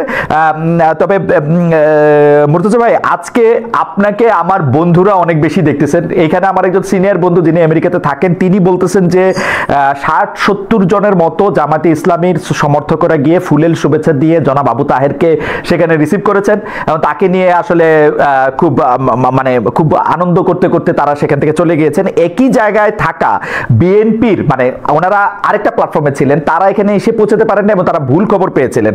এটা খুবই ইন্টারেস্টিং, মানে বিএনপির এরা ভুল খবর পায়, জামায়াত কেন ঠিক খবর পায়, এইটা একটু আমার কাছে একটু ইন্টারেস্টিং লাগে। তবে আমার এটা প্রশ্ন না, আমি এটা আপনাকে জানানোর জন্য একটু জানায় রাখলাম। আমি দর্শকদেরকে একটা প্রশ্ন করছিলাম যে জাতীয় নাগরিক পার্টি ও গণ অধিকার পরিষদ মিলে একটি দলে পরিণত হওয়ার আলোচনা চলছে, প্রিয় দর্শক এমন উদ্যোগ সমর্থন করেন কিনা? শতকরা 66% দর্শক এটি সমর্থন করছেন, শতকরা 34% দর্শক সমর্থন করছেন না, 23,000 এটি ভোট দিয়েছেন। মুর্তজা ভাই, আপনার জন্য আমাদের কাছে প্রশ্ন হচ্ছে যে সরকারের যিনি প্রধান উপদেষ্টা, যিনি প্রেস সচিব আছেন, আমাদের শফিক ভাইয়ের অন্যতম কাজ আমরা যেটা দেখি সেটা হলো যে এই সরকার কতটা জনপ্রিয়, এই সরকার কতটা জনবান্ধব সেটা প্রচারণা করা। একটি দল নিরপেক্ষ অন্তর্বর্তী সরকারকে এত পপুলিস্ট হতে হবে কেন? মানে 78% বেশি মানুষ অন্তর্বর্তী সরকারের কার্যক্রমে সন্তুষ্ট, এইটাতে আসলে তৃপ্তি নেয়ার কি আছে? মানে একটা জরিপ 78% লোক জনগণের এতে সন্তুষ্ট না, আপনার মতামত আমরা শুনতে চাই যে 78% মানুষের জড়িত। এই জরিপটা নিয়ে আমি এই জরিপটা খুব ভালো মতো যে দেখেছি, পর্যালোচনা করেছি তা না, এবং এই কারণে আমি এটা নিয়ে কথাও বলি নাই। আমি অন্য কাজ নিয়ে এত বেশি ব্যস্ত ছিলাম গত কিছুদিন। আর শফিকুল আলম প্রেস সচিব, তিনি এখন যুক্তরাষ্ট্রে আছেন, তিনি এখন নিউ ইয়র্কে আছেন। তো শফিক ভাই যা বলেছেন এবং আপনার যে প্রশ্ন, কোনো কিছু জানার থাকলে শফিক ভাইয়ের কাছ থেকে এটা জানতে পারলে, জানতে কি বলেছেন, আমি বললাম যে এই পুরো জরিপটা আমি আমার অন্যান্য পুরো কাজ নিয়ে ওয়াশিংটন, নিউ ইয়র্ক সবকিছু মিলিয়ে অনেক বেশি ব্যস্ত থাকার কারণে আমি এটা ঠিকভাবে লক্ষ্য করতে পারি। আমি শুধু দীপু ভাইয়ের একটা জায়গাতে একটু কথা বললি। দীপু ভাই যে কথাটা বলছেন যে টিম সিলেকশন, অনেকের নাম বললেন, তারা সবাই আমাদের সম্মানিত শ্রদ্ধেয়। শুধু এই আন্দোলন নয়, বহু আন্দোলনে তাদের গুরুত্বপূর্ণ ভূমিকা আছে, কিন্তু এটা টিম বাড়ালে যে খুব বেশি কোনো কিছু হতো তা না। তখন আবার আরেক রকমের সমালোচনা হতো যে কেন এত বড় টিম, আরো 10 জন বৃদ্ধি করলে এত বড় টিম হতো। এটা আমার কাছে মনে হয় যে এটা খুব একটা গুরুত্বপূর্ণ বিষয় না, 1 নম্বর। আর 2 নম্বর হচ্ছে, আমি যদি আরেকটু সরাসরি বলি যে বাইলেটারাল আলোচনা করতে পারবে কি পারবে না, রাজনৈতিক আলোচনা করতে পারবে কি পারবে না, ডক্টর ইউনূসের যে সমস্ত প্রোগ্রাম আছে তাতে যুক্তরাষ্ট্র সরকারের সঙ্গে তার যে একটা ব্যক্তিগত জায়গা থেকে তার যে একটা সম্পর্ক আছে, তার যে একটা ইতিবাচক গ্রহণযোগ্যতা আছে, এই জায়গাটিতে এই যে রাজনৈতিক নেতৃত্ব, বড় দুটি রাজনৈতিক দলের নেতৃত্ব যে এইখানে আসা, সেই জায়গাটাতে একটা লিংক তৈরি হবে পরবর্তী, যেমন বলা হয় না যে ডক্টর ইউনূসকে সরকার বাংলাদেশ কাজে লাগায় না, তো এই যে জায়গাটা, তো এই জায়গাটা একটা লিংক তৈরি হবে এবং পরবর্তী রাজনৈতিক নেতৃত্ব যদি চায় তাহলে এই জায়গাটাকে কাজে লাগিয়ে বাংলাদেশের জন্য অনেক গুরুত্বপূর্ণ কাজ করতে পারে। কারণ ট্যারিফ বিষয়ক যে আলোচনায় আপনারা প্রকাশ্যে যে আলোচনা দেখেছেন, আমরা ভেতরে থেকে যে আলোচনা দেখেছি, সেরকম একটা মুর্তজা ভাই বোধহয় মানে হ্যাঁ উনি টেলিফোনটি দিয়ে কথা বলছিলেন, সেজন্য ওনার টেলিফোনের কারণে বোধহয় সংযোগটি কেটে গেল। আমি দীপু ভাই আপনার কাছ থেকে একটা ছোট বিষয় একটু জানতে চাইছিলাম যে এই আরো তো এই সফরের আরো 9 দিন আছে, এই 9 দিনের মধ্যে আপনি আসলে মানে নিরাপত্তা ব্যবস্থাটা কি হলে বা কিরকম একটা উদ্যোগ নিলে সেটা ভালো হবে বলে আপনি মনে করেন, বা কি করা উচিত বলে আপনি মনে করেন, বা আপনি কিরকম দেখতে চান? আমি যদি এরকম প্রশ্ন করি যে আপনি আসলে কিরকম দেখতে চান? এখানে আসলে যেখানেই যাবে এই এনসিপি নেতা বা তারা হয়তো এখন সতর্ক হবে, খুব বেশি হোটেল থেকে বের হবে না, কিন্তু মানে জ্যাকসন হাইটে তারা যদি ঘুরতে যায় এই ক্ষোভ বিক্ষোভ গুলো হবে, কারণ এই কালচারটা আমরা তো শামীম ওসমানকে ঘিরেও দেখলাম। তো এখন এমন কি ঘটনা ঘটছে যে তারা করবে না? আর আওয়ামী লীগের তো এখন আর ওই মানে আগে যেমন বিএনপি জামাতের কোনো কাজ ছিল না, এখন আওয়ামী লীগেরও কোনো কাজ নেই। যেখানে গণতান্ত্রিক পশ্চিমা দুনিয়াতে যেখানে সুযোগটা আছে, তো সেই সুযোগটা তারা কাজে লাগাবে। এটাই তো হয়ে আসছে আমার কাছে। কিন্তু এই জন্য আমি বলি যে খুব যে একেবারে মহাভারত অশুদ্ধ হয়ে গেছে এমন একটা ঘটনা ঘটে গেল এরকম, হ্যাঁ কেউ যদি হামলার শিকার হতো, আহত হতো, তাহলে একটা এই আলোচনাটা খুব প্রাসঙ্গিক ছিল। এই ক্ষোভ বিক্ষোভটা আওয়ামী লীগ করবে না, আপনি এটাকে খুব মানে বড় ঘটনা আপনি মনে করছেন না, সেটা আপনি বললেন যে মুর্তজা ভাই ফিরে আসছেন ফোন সেটা। মুর্তজা ভাই আপনি যেটা বলেছেন এটা আমি বুঝেছি, আপনি কি এই লাইন শেষ করবেন? আমার একটা প্রশ্ন ছিল যে আপনি বলছিলেন যে কাজে লাগানো, তখন ট্যারিফ আলোচনার আমরা যে আলোচনাটা প্রকাশ্যে দেখেছি আর নেপথ্যে বাংলাদেশ যে একটা ইতিবাচক জায়গাতে গেছে, সেই ক্ষেত্রে ব্যক্তি ডক্টর মোহাম্মদ ইউনূসের একটা অবিশ্বাস্য রকমের একটা ভূমিকা ছিল, যে কারণে আমরা এই জায়গাটাতে একটা সুবিধা পেয়েছি। তো যেটা সামনে আসে নাই, আলোচনায় আসে, আমরাও বলি নাই, আলোচনায় আসে নাই, বলার মতো জায়গা বলার হয়তো প্রেক্ষাপটই তৈরি হয়নি। তো এই সমস্ত জায়গাতে এই সমস্ত রাজনৈতিক দল, যেহেতু বড় রাজনৈতিক দল, তাদের একটা লিঙ্ক তৈরি। আমি এই কথাটাই বলার চেষ্টা করেছি, এদেরকে বাছাই করার ক্ষেত্রে, নিয়ে আসার ক্ষেত্রে এই বিবেচনাগুলো কাজ করেছে। আর আপনার প্রশ্নের কথা বলছিলেন যে মুর্তজা ভাই, আমার প্রশ্ন হচ্ছে যে ট্যারিফ আলোচনাকে আপনি ইতিবাচক বলতেছেন, কিন্তু আমি মনে করতেছি এটা নেতিবাচক আলোচনা হয়েছে, কারণ আমরা পুরোপুরি জানতে পারতেছি না যে আমরা কিসের বিনিময়ে ট্যারিফের সুবিধাটা পেলাম। জনাব ট্রাম্প জনাব ইউনূসের বন্ধুত্বের খাতিরে যে শুধুমাত্র ট্যারিফ কমিয়েছেন এটা আমরা বিশ্বাস করি না, এবং আপনারা বলেছেন যে এমন কিছু আছে যা আমরা প্রকাশ করতেছি না। আমরা খুবই চাইতেছি যে এমন কিছুটা আপনারা প্রকাশ করেন, যেটা প্রকাশ করা হইতেছে না বলে এই ট্যারিফের আলোচনাটাকে আমি একটা খুবই নেতিবাচক আলোচনা মনে করি।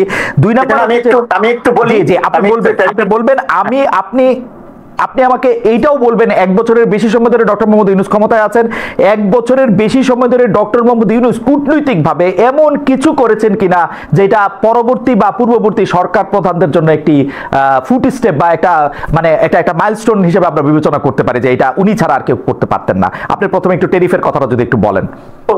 প্রথমত কথা, উনি ছাড়া করতে পারতেন কিনা সেটা আরেকটা আলোচনা। হয়তো ওনার চেয়ে ভালো কেউ আসছে, অথবা ওনার চেয়ে ভালো কেউ আসবে পরবর্তীতে এসে করবে, কিন্তু ডক্টর ইউনূসের ইতিবাচক অনেক দিক আছে কূটনৈতিক জায়গাটাতে, এটা আমি বিস্তারিত ব্যাখ্যা করব না। আর ট্যারিফের আলোচনাটার কথা, আপনি যেটাকে নেতিবাচক আলোচনা বলছেন, আপনি আপনার অবস্থান থেকে যে কোনো কারণেই হোক বলছেন, বা কারণটা আপনি বলেছেন। এখানে আমি খুব সংক্ষেপে বলার চেষ্টা করি, বাট 1-2 মিনিট একটু সময় দেন। ট্যারিফ আলোচনায় কিসের বিনিময়ে পেয়েছি?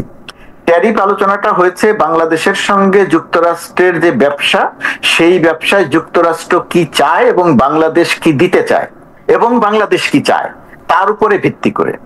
ট্যারিফ আলোচনায় পৃথিবীর যতগুলো দেশ আলোচনা করতে এসেছে, পৃথিবীর সব দেশকে আলোচনা করার জন্য একটা নন ডিসক্লোজার চুক্তিতে স্বাক্ষর করতে হয়েছে। পৃথিবীর সব কয়টা দেশ করেছে আলোচনার জন্য, বাংলাদেশও করেছে। গোপনীয়তার চুক্তি, আলোচনা যখন চলবে সেই সময়টাতে আলোচনার বিষয়গুলো প্রকাশ করা যাবে না। আলোচনার বিষয়গুলো প্রকাশ করা যাবে না, তার অনেকগুলো কারণ আছে। তার মধ্যে একটা যে এখানে একই সঙ্গে হয়তো 30টা দেশের সঙ্গে আলোচনা হচ্ছে, কোন দেশের সঙ্গে কি আলোচনা হচ্ছে সেই বিষয়গুলো যেন সামনে না আসে, এগুলো একটা কারণ। আর কি আছে চুক্তিতে প্রকাশ করা হচ্ছে না কেন? এখানে বাংলাদেশ সরকারের অবস্থান বা আমাদের অবস্থানটা হচ্ছে খুব পরিষ্কার অবস্থান। ট্যারিফ আলোচনায় 20% শুল্ক আরোপ করা নির্ধারণ করা হয়েছে। বাংলাদেশ এখনো আলোচনা চলছে এবং সেই আলোচনাটা এটা আরো কমার একটা সম্ভাবনা আছে। এটা হচ্ছে একটা দিক। আরেকটা দিক, যে চুক্তিটা হবে সেই চুক্তিটা এখনো হয় নাই বাংলাদেশের সঙ্গে। সেই চুক্তিটার খুঁটিনাটি বিষয় নিয়ে দুই দেশ এখনো কাজ করছে এবং চুক্তিটা হয়ে গেলে বাংলাদেশ সরকারের বা হওয়ার পরে বাংলাদেশ সরকারের সিদ্ধান্তটা হচ্ছে যে আমরা এই চুক্তিটা প্রকাশ করতে চাই, কারণ এই চুক্তির মধ্যে এমন কোনো কিছু নাই যেটা বাংলাদেশ সরকার বাংলাদেশের স্বার্থের বিরুদ্ধে যায়। তো যেহেতু দুই দেশ মিলে আলোচনা করছে, দুই দেশ মিলে চুক্তি করেছে এবং সেই চুক্তিটা আলোচনার টেবিলেই বাংলাদেশ আলোচনায় আনতে চায় যে আমরা এটা প্রকাশ করতে চাই। এখানে গুরুত্বপূর্ণ ব্যাপার যেটা, যে চুক্তিটা প্রকাশ করতে চাইলে দুই দেশেরই একমত হতে হবে। মুর্তজা ভাই, এনডিএ জিনিসটা আমি বুঝতে পারি, নন ডিসক্লোজার এগ্রিমেন্ট। অ্যাকচুয়ালি আমার সাথে, আমি যে আমার কোম্পানিতে যিনি কাজ করবেন তার সাথেও আমি একটা এনডিএ করি। উনি এটা ডিসক্লোজ করতে পারেন না কিন্তু অনেক ক্ষেত্রেই অনেক কিছু। এই এনডিএ এর ব্যাপারটা কিন্তু স্ট্যান্ডার্ড, আপনি এটা ঠিকই বলেছেন, সব দেশের সাথে সব রকমভাবে এটা হয়। কিন্তু প্রথম থেকেই সরকারের পক্ষ থেকে, আমি আরেকজন উপদেষ্টা যিনি আছেন নিরাপত্তা বিষয়ক উপদেষ্টা, তার সাথে আপনার সাক্ষাৎকার আমি আসলে জনাব খলিলুর রহমানের সাথে আপনার ইন্টারভিউটাও আমি দেখেছি। আমি যেটা বুঝতে পারতেছি না সেটা হচ্ছে যে এই নন ডিসক্লোজার এগ্রিমেন্ট কিন্তু হচ্ছে একটা স্ট্যান্ডার্ড, এইটা নন ডিসক্লোজারই থাকবে। কিন্তু আমি 45 থেকে 20% বা 50 থেকে 20%, এইটাতে আমি কিভাবে আসলাম? 35% থেকে 20% আমি কিভাবে আসলাম? আমি কি অফার করলাম ওকে? ও কিভাবে আমার উপরে কনভিন্স হলো? এই ব্যাপারটা আসলে এনডিএ এর অন্তর্ভুক্ত না। এটা বাংলাদেশের জনগণের সিদ্ধান্ত যে আমরা আসলে ওরে কি অফার করতেছি। আপনারা এই সোজা কথাটার উত্তর দিচ্ছেন কিনা, নাকি জনাব ট্রাম্প জনাব ইউনূসের চেহারা দেখে এটা দিয়ে দিতেছেন বা জনাব খলিলের চেহারা দেখে এটা দিচ্ছেন? না, এখানে ব্যক্তি, আপনার প্রশ্নটা খুব সহজ। এই প্রশ্নের উত্তর দিতে আমার কষ্ট করতে হবে না, বিব্রত হতে হবে। জি জি, বল। আমি সরকারের অংশ, তো এই কারণে কথা বলছি। অনেক কিছু সরকারের অংশ হলে বলা যায়। জি, তো এই প্রশ্নের উত্তর হচ্ছে, বাংলাদেশের সঙ্গে যুক্তরাষ্ট্রের যে ব্যবসা, সেই ব্যবসায় একটা বড় গ্যাপ আছে, ট্রেড ডেফিসিট, যেটা $8 বিলিয়ন আমরা 8 বিলিয়ন ডলারের পণ্য আমরা যুক্তরাষ্ট্রে পাঠাই, রপ্তানি করি, $2 বিলিয়ন আমদানি করি, $6 বিলিয়ন গ্যাপ। এই ট্যারিফ আলোচনার প্রধানতম বিষয় যে এই গ্যাপ কমাতে হবে এবং বাংলাদেশ যেহেতু এখানে তার রপ্তানি আরো বৃদ্ধি করতে চায় এবং বাংলাদেশও সেই গ্যাপটা কমাতে চায়। বাংলাদেশের পক্ষ থেকে যে বিষয়গুলো অফার করা হয়েছে তার মধ্যে একটা বিষয় যে বাংলাদেশ খাদ্য পণ্য কিনতে চায় যুক্তরাষ্ট্র থেকে, কম কিনতে চায়, সয়াবিন কিনতে চায়। বাংলাদেশ যুক্তরাষ্ট্র থেকে কটন আমদানি করতে চায়, যেটা অনেক কম পরিমাণে করে, যেটা অন্যান্য দেশ থেকে অনেক বেশি করে। অ্যাবসলিউটলি। বাংলাদেশ যুক্তরাষ্ট্র থেকে গ্যাস আমদানি করতে চায়, যেটা বাংলাদেশ অন্যান্য দেশ থেকে করে, যুক্তরাষ্ট্র থেকে কম করে। এরকম সুনির্দিষ্ট অনেকগুলো বিষয় বাংলাদেশের পক্ষ থেকে প্রস্তাব দেয়া হচ্ছে এবং ইতিমধ্যে তার বাংলাদেশ গম কিনতে চায় বা গম কেনা শুরু হয়েছে। তো এই সমস্ত জিনিস যুক্তরাষ্ট্রকে অফার করে। বাংলাদেশ 25টি বোয়িং কিনবে, উড়োজাহাজ কিনবে। 25টি উড়োজাহাজ নিয়ে কথা হয়েছে, যে 25টি উড়োজাহাজ নিয়ে আমরা কি করব? এখন 25টি উড়োজাহাজ দিয়ে কি করব? আমাদের যেগুলো আছে সেগুলোই তো আমরা ঠিক মতো চালাতে পারি না, তাহলে 25টা দিয়ে কি করব? প্রথমত কথা, আমাদের ঠিক মতো চালাতে হবে আমাদের বিমানটা, উড়োজাহাজকে। দ্বিতীয়ত কথা, এই যে 25টা উড়োজাহাজ আমরা কিনতে চেয়েছি, এই 25টা উড়োজাহাজ এখন যেটা কিনতেছে, চুক্তিটা এখনো হয় নাই, হয়তো হয়ে যাবে। তো এই 25টা উড়োজাহাজ কেনার এবং বোয়িং এর কাছে যে সমস্ত অর্ডার আছে, আমরা বোয়িং এর সঙ্গে কথা বলতে গিয়ে দেখেছি তারা প্রথম এয়ারক্রাফটটা সরবরাহ করতে পারবে 2035 সালের পরে গিয়ে, 33 সালের পরে গিয়ে। তো এটা তারপরে গিয়ে ধারাবাহিকভাবে পর্যায়ক্রমে আমার মনে হয় যে মুর্তজা ভাই, আমি আসলে এটা নিয়ে আপনার সাথে আলাদা করে কথা বললে ভালো হইতো। প্রথম কথা হচ্ছে, আমরা যে 6 বিলিয়ন ট্রেড ডেফিসিট আসলে কমাইতে চাই, এই কমাইতে চাওয়ার ক্ষেত্রে আমাদের 2 বিলিয়ন যে আমাদের ওদের সাথে মানে ওদের কাছ থেকে আমদানি আছে, আমাদের রপ্তানি আছে 8 বিলিয়ন। এইটার ক্ষেত্রে আসলে 6 বিলিয়নের গ্যাপ, এই বোয়িং কিনা, গম কিনা, গ্যাস কিনা কমানোর ক্ষেত্রে আমাদের লাভ হইতেছে নাকি লোকসান হইতেছে, এটা একটা অঙ্ক করা দরকার। আমি দেখছি অঙ্ক করে, আমার অঙ্কটা একটু শুনে রাখেন, আমি ইকোনমিস্ট না, আমি দেখছি এটা আমাদের লস হইতেছে। যেহেতু আপনারা আমাদের পুরোপুরি জানাইতেছেন না, সেহেতু আমরা এটা পুরোপুরি বুঝতেছি না। 2 নাম্বার ঘটনা হচ্ছে যে, আপনি কি আজকে এই ট্যারিফ বাড়ানোর পরে আপনি মনে করলেন যে আপনার 10 বছর ধরে বোয়িং কিনতে হবে? আপনি কয়টা বোয়িং বাংলাদেশ বিমানের ফ্লাইটে কয়টা বোয়িং আপনি অর্ডার দিয়ে কিনছেন এই পর্যন্ত? আপনি জানেন এটা? আমরা বোয়িং অর্ডার দিয়ে কিনি। আমাদের ফ্লিটের বেশিরভাগ বোয়িং আমরা পুরনো। আমরা হঠাৎ করে নতুন বোয়িং অর্ডার দিয়া 25টা, এগুলি কি কাহিনী ভাই?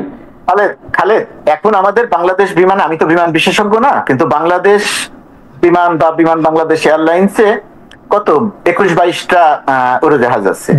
এই 21-22টা উড়োজাহাজের সঙ্গে বাংলাদেশ বিগত 7-8 সালের তত্ত্বাবধায়ক সরকারের সময়ে 13টা নতুন বোয়িং অর্ডার দেওয়া হয়েছিল, যেটা এই শেখ হাসিনার এই ফ্যাসিস্ট সরকারের এই পুরো সময়কালে যে উড়োজাহাজগুলো পাওয়া গেছে। বাংলাদেশ বিমানে এখন যে উড়োজাহাজগুলো আছে তার অধিকাংশ এয়ারক্রাফট নতুন। অর্থাৎ 54 বছরে আমরা 7টা বোয়িং অর্ডার করছি। 7টা না, আমরা 13টা অর্ডার করেছি, পরবর্তীতে আরো কিনেছি।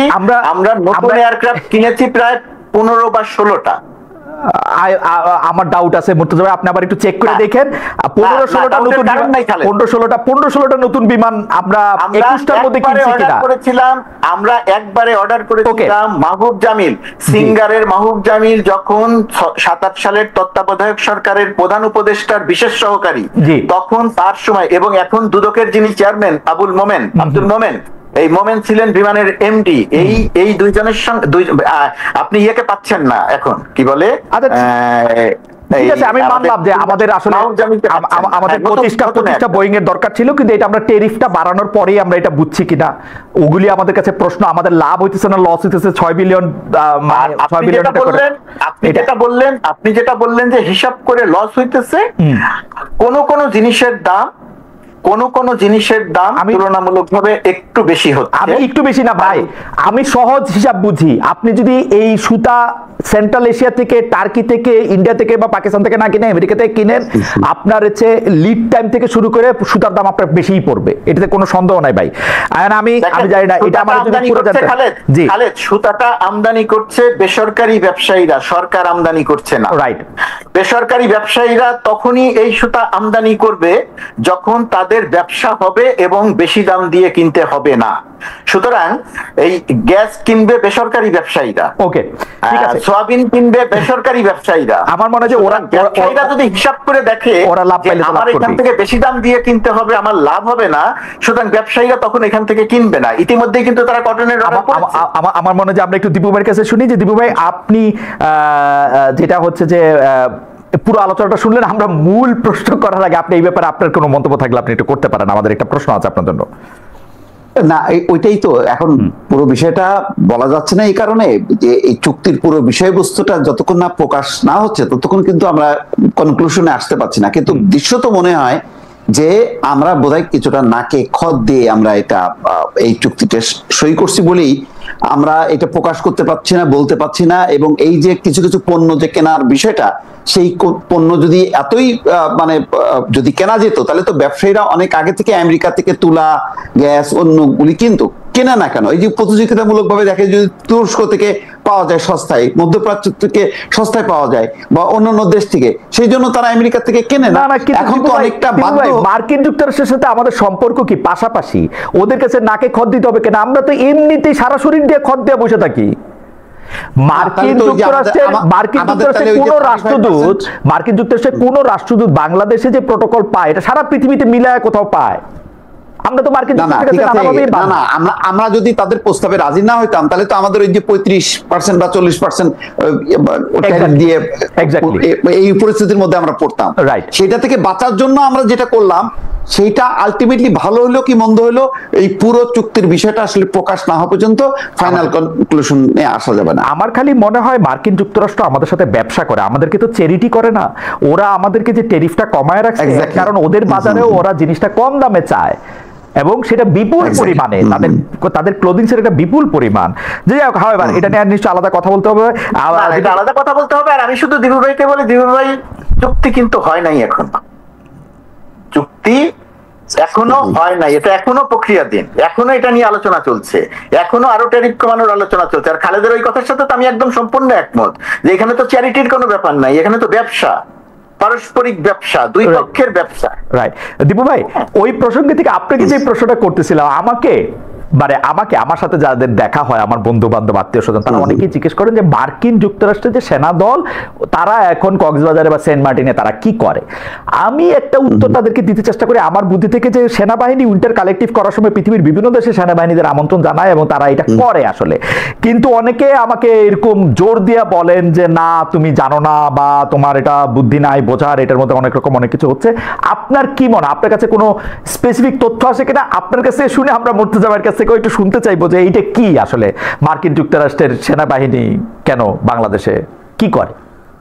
আমার মনে হয় এটা অনেক বেশি জল্পনা কল্পনা। তবে এটা ঠিক যে এখন আঞ্চলিক রাজনীতি বা কূটনীতি পরিবর্তন হবার কারণে যেহেতু এখন ভারত একটু চীনমুখী, সুতরাং এই অঞ্চলে পরে গুরুত্ব দিচ্ছে। এইটা এখন এই গুরুত্ব দেওয়ার বিষয়টা কতটুকু, ওই যে যেমন দেখলাম সেদিন একটা রিপোর্ট যে তারা একটা বন্দর খুঁজতেছে, সেটা কি আসলেই নাকি এটা অনুমান, অনেক কিছু তো আমরা জানতে পারছি না। যেমন এই যে এই ট্যারিফ চুক্তি যেটা হলো সেটাই তো আমরা অনেক কিছু জানি না, তো এইটা তো আরো গোপনীয় বিষয়, ফলে এই বিষয়টাও কিন্তু এখন পরিষ্কার না। কিন্তু এই কারণে আমরা যখনই দেখি একটা মহড়া, যে মহড়াটা আসলে অনেক কাল ধরে ওই অঞ্চলেই তো হয়, তো এখন হইলেই কিন্তু আমরা বলতেছি ওই যে শেখ হাসিনা বলছিল যে এখানে ঘাঁটি গাড়বে, এই তো সেই ঘাঁটি গাড়তেছে তারা, এই সন্দেহটা আমাদের আসতেছে। এবং আসার আরেকটা কারণ হলো যেহেতু এই অঞ্চলে আমেরিকার একটা মানে বিশ্বস্ত বন্ধু এই মুহূর্তে নেই, আগে ভারতের উপরে ভর করে সে চীনকে মানে ঠাসা দিত, এখন সেটা পারতেছে না বলে হয়তো মনে করতেছে যে আচ্ছা ঠিক আছে আমরা এখন নিজেরাই এখানে একটা অবস্থান নিই। আমার দর্শকরা নিশ্চয়ই আমার চেয়ে বেশি বুদ্ধিমান, কিন্তু আমি একটু জিনিসটা সহজ করে বুঝতে চেষ্টা করি যে মার্কিন যুক্তরাষ্ট্রের সেনা সদস্যদের বাংলাদেশে আসা কি যৌথ মহড়া, যৌথ প্রশিক্ষণের বাইরে অন্য কোনো কিছু, মানে একটু এক ফোঁটাও, মানে আপনি এটা কি? না না, আমার মনে হয় না আপাতত এরকম কোন পরিকল্পনা আছে, কারণ এটা এত গুরুত্বপূর্ণ এই মুহূর্তে আমেরিকার কাছে যে বাংলাদেশে এসে মহড়া দেয়া আর একদম স্থায়ীভাবে এখানে বসে যাওয়া ঘাঁটি গাড়া, যেটা আফগানিস্তানের বাগনাম, ওটা হচ্ছে অন্য বিষয়। ওটা হয়তো ট্রাম্প মনে করতেছে যে ওটা তো তাদের একটা ঘাঁটি ছিল, ঠিক আছে আমরা ওখানে আবার বসি, কিন্তু সেইভাবে বাংলাদেশকে বিবেচনা করছে আমার কিন্তু মনে হচ্ছে না। ওকে, মুর্তজা ভাই কি এই প্রসঙ্গে কিছু বলবেন? আপনার জন্য আমার একটা অরিজিনাল প্রশ্ন ছিল। অরিজিনাল প্রশ্নটাকে শুধু এটা বলি যে এই যে আপনি যে কল্পনাগুলোর কথা বললেন, এখানে এই সমস্ত কল্পনাগুলো আমি ব্যক্তিগতভাবে গণমাধ্যম কর্মী হিসেবে সাংবাদিক, আমি প্রেস মিনিস্টার এগুলো বললে আমি বিব্রত হই, আমি আসলে সাংবাদিক হিসেবে আমি মনে করি সোশ্যাল মিডিয়াতে যে সমস্ত গুঞ্জন তৈরি হয় সেই সমস্ত গুঞ্জনের সঠিক কথাটা বা সঠিক তথ্যটা গণমাধ্যমের দেয়াটা একটা জরুরি ব্যাপার হয়। আর বিশেষ করে অনেক ক্ষেত্রেই আমরা দেখি, আর এই ক্ষেত্রে যেটা দেখলাম সোশ্যাল মিডিয়াতে যে গুঞ্জনগুলো তৈরি করে দেয়া হলো, আমাদের দুর্ভাগ্যজনক হলেও টক শোতে যারা আলোচনা করলেন মেইন স্ট্রিম মিডিয়ায়, তারা সেই সোশ্যাল মিডিয়ার গুঞ্জনটা তারা তাদের মুখ দিয়ে বললেন। একজন দেখতে কথা বলতে দেখলাম, আমি জানি না যুক্তরাষ্ট্র এখানে ঘাঁটি করবে কিনা। আরে বাবা, আপনি যদি না জানেন তাহলে আপনি কথা বলছেন কেন? আমি জানি না, উনি বলছেন আমি জানি না যুক্তরাষ্ট্রের সৈন্যরা হোটেলে রেজিস্টারে এন্ট্রি ছাড়া ঢুকেছে কিনা, ইমিগ্রেশন ছাড়া ঢুকেছে কিনা, এটা আমি জানি না। এটা গুঞ্জন আছে, তো গুঞ্জন আছে, আপনার দায়িত্ব তো এটা জানা। আপনি না জেনে এই গুঞ্জন গুলো ছাড়ালেন কেন? এইখানে পুরোপুরি একটা বোগাস বিষয় নিয়ে আমাদের এখানে আলোচনা সোশ্যাল মিডিয়া তৈরি করেছে এবং সেটা আমরা মেইন স্ট্রিম মিডিয়ায় প্রচার করেছি। ঘাঁটির কোনো পরিকল্পনা নাই, বাংলাদেশের এরকম কোনো চিন্তা নাই। আর সেন্ট মার্টিন ঘাঁটির জন্য উপযুক্ত জায়গা না, এটা বহু গবেষণায় প্রমাণ হয়েছে না। এই যে আপনি এটা একেবারেই অমূলক। আপনি যেটা গুঞ্জন বলতেছেন সেটার ক্ষেত্রে আমি আজকে সকালবেলা দেখলাম কি, গতকাল যে নেতারা আক্রান্ত হয়েছেন, এনসিপি নেতারা এবং অন্য নেতারা, এর জন্য দায়ী হচ্ছেন আপনি, গোলাম মুর্তজা দায়ী।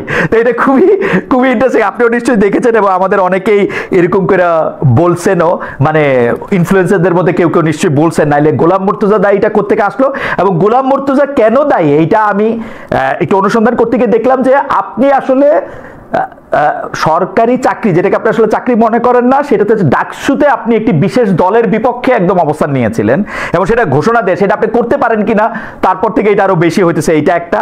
আচ্ছা যাই হোক, এটা নিয়ে আপনি মন্তব্য করেন না করেন, আমার প্রশ্নগুলি করা দরকার, একটু সময় পারও হয়ে গেছে, তবু আপনাদের অনুমতি আপনাদেরকে একটু বেশি সময় রাখতে চাই কয়েকটা মজার জিনিস শেয়ার করার জন্য। যেমন একজন দর্শক অন্তত 20 বার একই মতামত পাঠিয়েছেন। মতামত একটু বলি। খালেদ ভাই, আপনাকে আজকের বাংলাদেশ থেকে দেখি সবসময় দেখতাম বাঘের মতো প্রশ্ন করতে, করতেন, এখন কেমন জানি বেড়ালের মতো প্রশ্ন করেন। আপনার সুপার ফ্যান, কিন্তু আমি অনেক আগে থেকে এখন সিংহের মতো প্রশ্ন করেন। ভাই ভাই আমি বাঘ সিংহ বিড়াল কোনটা হইতে পারবো না, কিন্তু কিন্তু আমি আপনাকে একটা কথা বলতে পারি মুর্তজা ভাই, এইটা নিয়ে যদি আপনি একটু মন্তব্য করতেন, কারণ এই মন্তব্যটা হচ্ছে দীপু ভাইয়ের। দীপু ভাই একটা টকশোতে, সরি দর্শকদের উদ্দেশ্যে আবার একটু বলে রাখি, মোসাফিরুজ দীপু ভাই আমার ডিপার্টমেন্টে আমার সিনিয়র, ওনাকে আমি দীপু ভাই বলে ডাকি, আপনারা কনফিউজ হয়েন না। তো দীপু ভাই এই মন্তব্য করছেন, মুর্তজা ভাই খেয়াল করেন যে মানে দেশের গণমাধ্যমের স্বাধীনতা, বিশেষ করে টিভি চ্যানেলের স্বাধীনতার দুরবস্থা তুলে ধরতে গিয়ে দীপু ভাই বলেন, আমি কোট করতেছি, টক শোগুলিতে এখন ভিন্ন মতের লোক থাকে না, সবাই একমতের লোক থাকেন, একই মতের লোক থাকেন, কিন্তু আওয়ামী লীগ আমলেও ভিন্ন মতের গেস্টরা বসে আলোচনা করতেন। তিনি প্রশ্ন তুলেন, সৈয়দ ইশতিয়াক আহমেদ, জয় মামুন, মঞ্জুরুল হাসান বুলবুল, ইকবাল সোমান চৌধুরী, তাদের এখন টকশোতে ডাকা হয় না কেন? মানে আপনি এটাতে নিয়ে কি বলবেন মুর্তজা ভাই, আসলে ডাকা হয় না কেন? যেমন আপনারা যখন ভিন্ন মতের লোক ছিলেন বলেন, আপনাদেরকে জোর করে অনুরোধ করে বহুবার, মানে আমি তো বটেই, সব টিভি চ্যানেলে আসলে নেওয়া হয়েছে। না, প্রথমত কথা, যাদের কথা বিপু ভাই বলছেন যে নেওয়া হয় না কেন, এটা এই জায়গাটাতে আমার মন্তব্য করতে যাওয়া ঠিক না। এটা যে চ্যানেল বা চ্যানেলগুলো নেয় না, সেটা সেই চ্যানেলগুলোর বক্তব্য পরিষ্কার করা উচিত, কেন তারা তাদেরকে ডাকেন না, তাদেরকে কি সাংবাদিক মনে করেন না, তাদেরকে কি টকশোর আলোচক মনে করেন না, কি করেন না, সেটা তাদের ব্যাপারে। এই জায়গাটা নিয়ে আমি মন্তব্য করব না, 1 নাম্বার। 2 নাম্বার হচ্ছে, আমার ওই জায়গাটা একটু কথা বলি, বলা কোনো মানে নাই। ধরেন যুক্তরাষ্ট্র দূতাবাসে, কনসুলেটে, পার্মানেন্ট মিশন, যেখানে যে কোনো রকম কোন একটা কিছু হয়ে গেলেই আমি দেখছি যে গোলাম মুর্তজা ওইখানে কি করে। এর একটা কারণ হয়তো এই যে, যেহেতু আমি সাংবাদিক, যেহেতু আপনাদের কল্যাণে টেলিভিশনে কথা বলি, আপনাদের চ্যানেলে কথা বলি, যে কারণে আমার হয়তো একটু অন্য যারা কর্মকর্তা আছেন, আমার চেয়ে অনেক বড় বড় কর্মকর্তা আছেন, তাদের চেয়ে আমার হয়তো পরিচিতি আছে। এবং আমি যখন এইখানে আসি, তখন ধরেন এটা খুব, এইটা যে এত বড় নিউজ হতে পারে সেটাও আমি জানতাম না। নিউজ টিউজ হওয়ার কারণে ওনারা সবাই মনে করেন, একটা হলো মানে সরল ভাবে মনে করা যে সবকিছু আমি একা চালাই, এটা একটা সরল মনে করা, যেটা ঠিক না। আরেকটা হচ্ছে, সে যেই হোক, যে কোনো কারণেই হোক, আমাকে হয়তো তিনি পছন্দ করেন না, কারণ থাক অথবা অকারণ থাক। তো আমি যে কোনো ঘটনা দেখলে তাদের আবার অনেক ভিউ আছে, অনেক দর্শক তাদেরটা দেখেন, তো তারা বলে যান যে গোলাম মুর্তজা এখানে বসে কি করছেন। গোলাম মুর্তজা প্রেস উইং এর দায়িত্বে, গোলাম মুর্তজা প্রেস উইং এর দায়িত্বে, এর বাইরে গোলাম মুর্তজা আরো অনেক কাজ হয়তো করেন, কিন্তু নিরাপত্তা, প্রোটোকল, এয়ারপোর্টে যাওয়া, এইগুলা গোলাম মুর্তজার কাজের মধ্যে পড়ে না, এর সঙ্গে তার কোনো সম্পৃক্ততা নাই। কি করেন সেটা একটা। আরেকটা হচ্ছে যে, সরকারি কর্মকর্তা হয়ে আমি কোনো দলের পক্ষে অবস্থান নিতে পারি কি না। রাইট, প্রথমত কথা, আমি পারি না, দলের পক্ষে অবস্থান নিতে পারি না। এমনকি রাজনীতি নিয়েও আমি সরাসরি ভাবে কারো পক্ষে বা বিপক্ষে যে এরকম কথা এই টকশোতেও বলতে পারি না। যদিও পারি না অনেক কিছু, আবার ধরেন এই যে আমি আপনার সঙ্গে এসে টকশোতে কথা বলছি, এটা যদি আমি প্রপার ওয়েতে সরকারের একেবারে কাগজপত্র দিয়ে অনুমতি চেয়ে যদি করতাম, মাস 3 সময় লাগতো, পরে আসতো যে থাক, এখন না করলে ভালো হয়, এখন তোমরা করতে যাই না। এখনো যদি কেউ চায় যে এই যে উনি সরকারি কর্মকর্তা হিসেবে খালেদের সাথে এই জায়গাতে এসে কথা বলতে পারেন কিনা, এটা নিয়েও প্রশ্ন তোলা যায়। আর আমি আসলে কোনো দলের বিরুদ্ধে সরাসরি ভাবে অবস্থান নেই। আমি আকারে ইঙ্গিতে প্রতীকী অর্থে একটি স্ট্যাটাস দিয়েছিলাম। বুঝা গেছে আর কি, পরিষ্কার।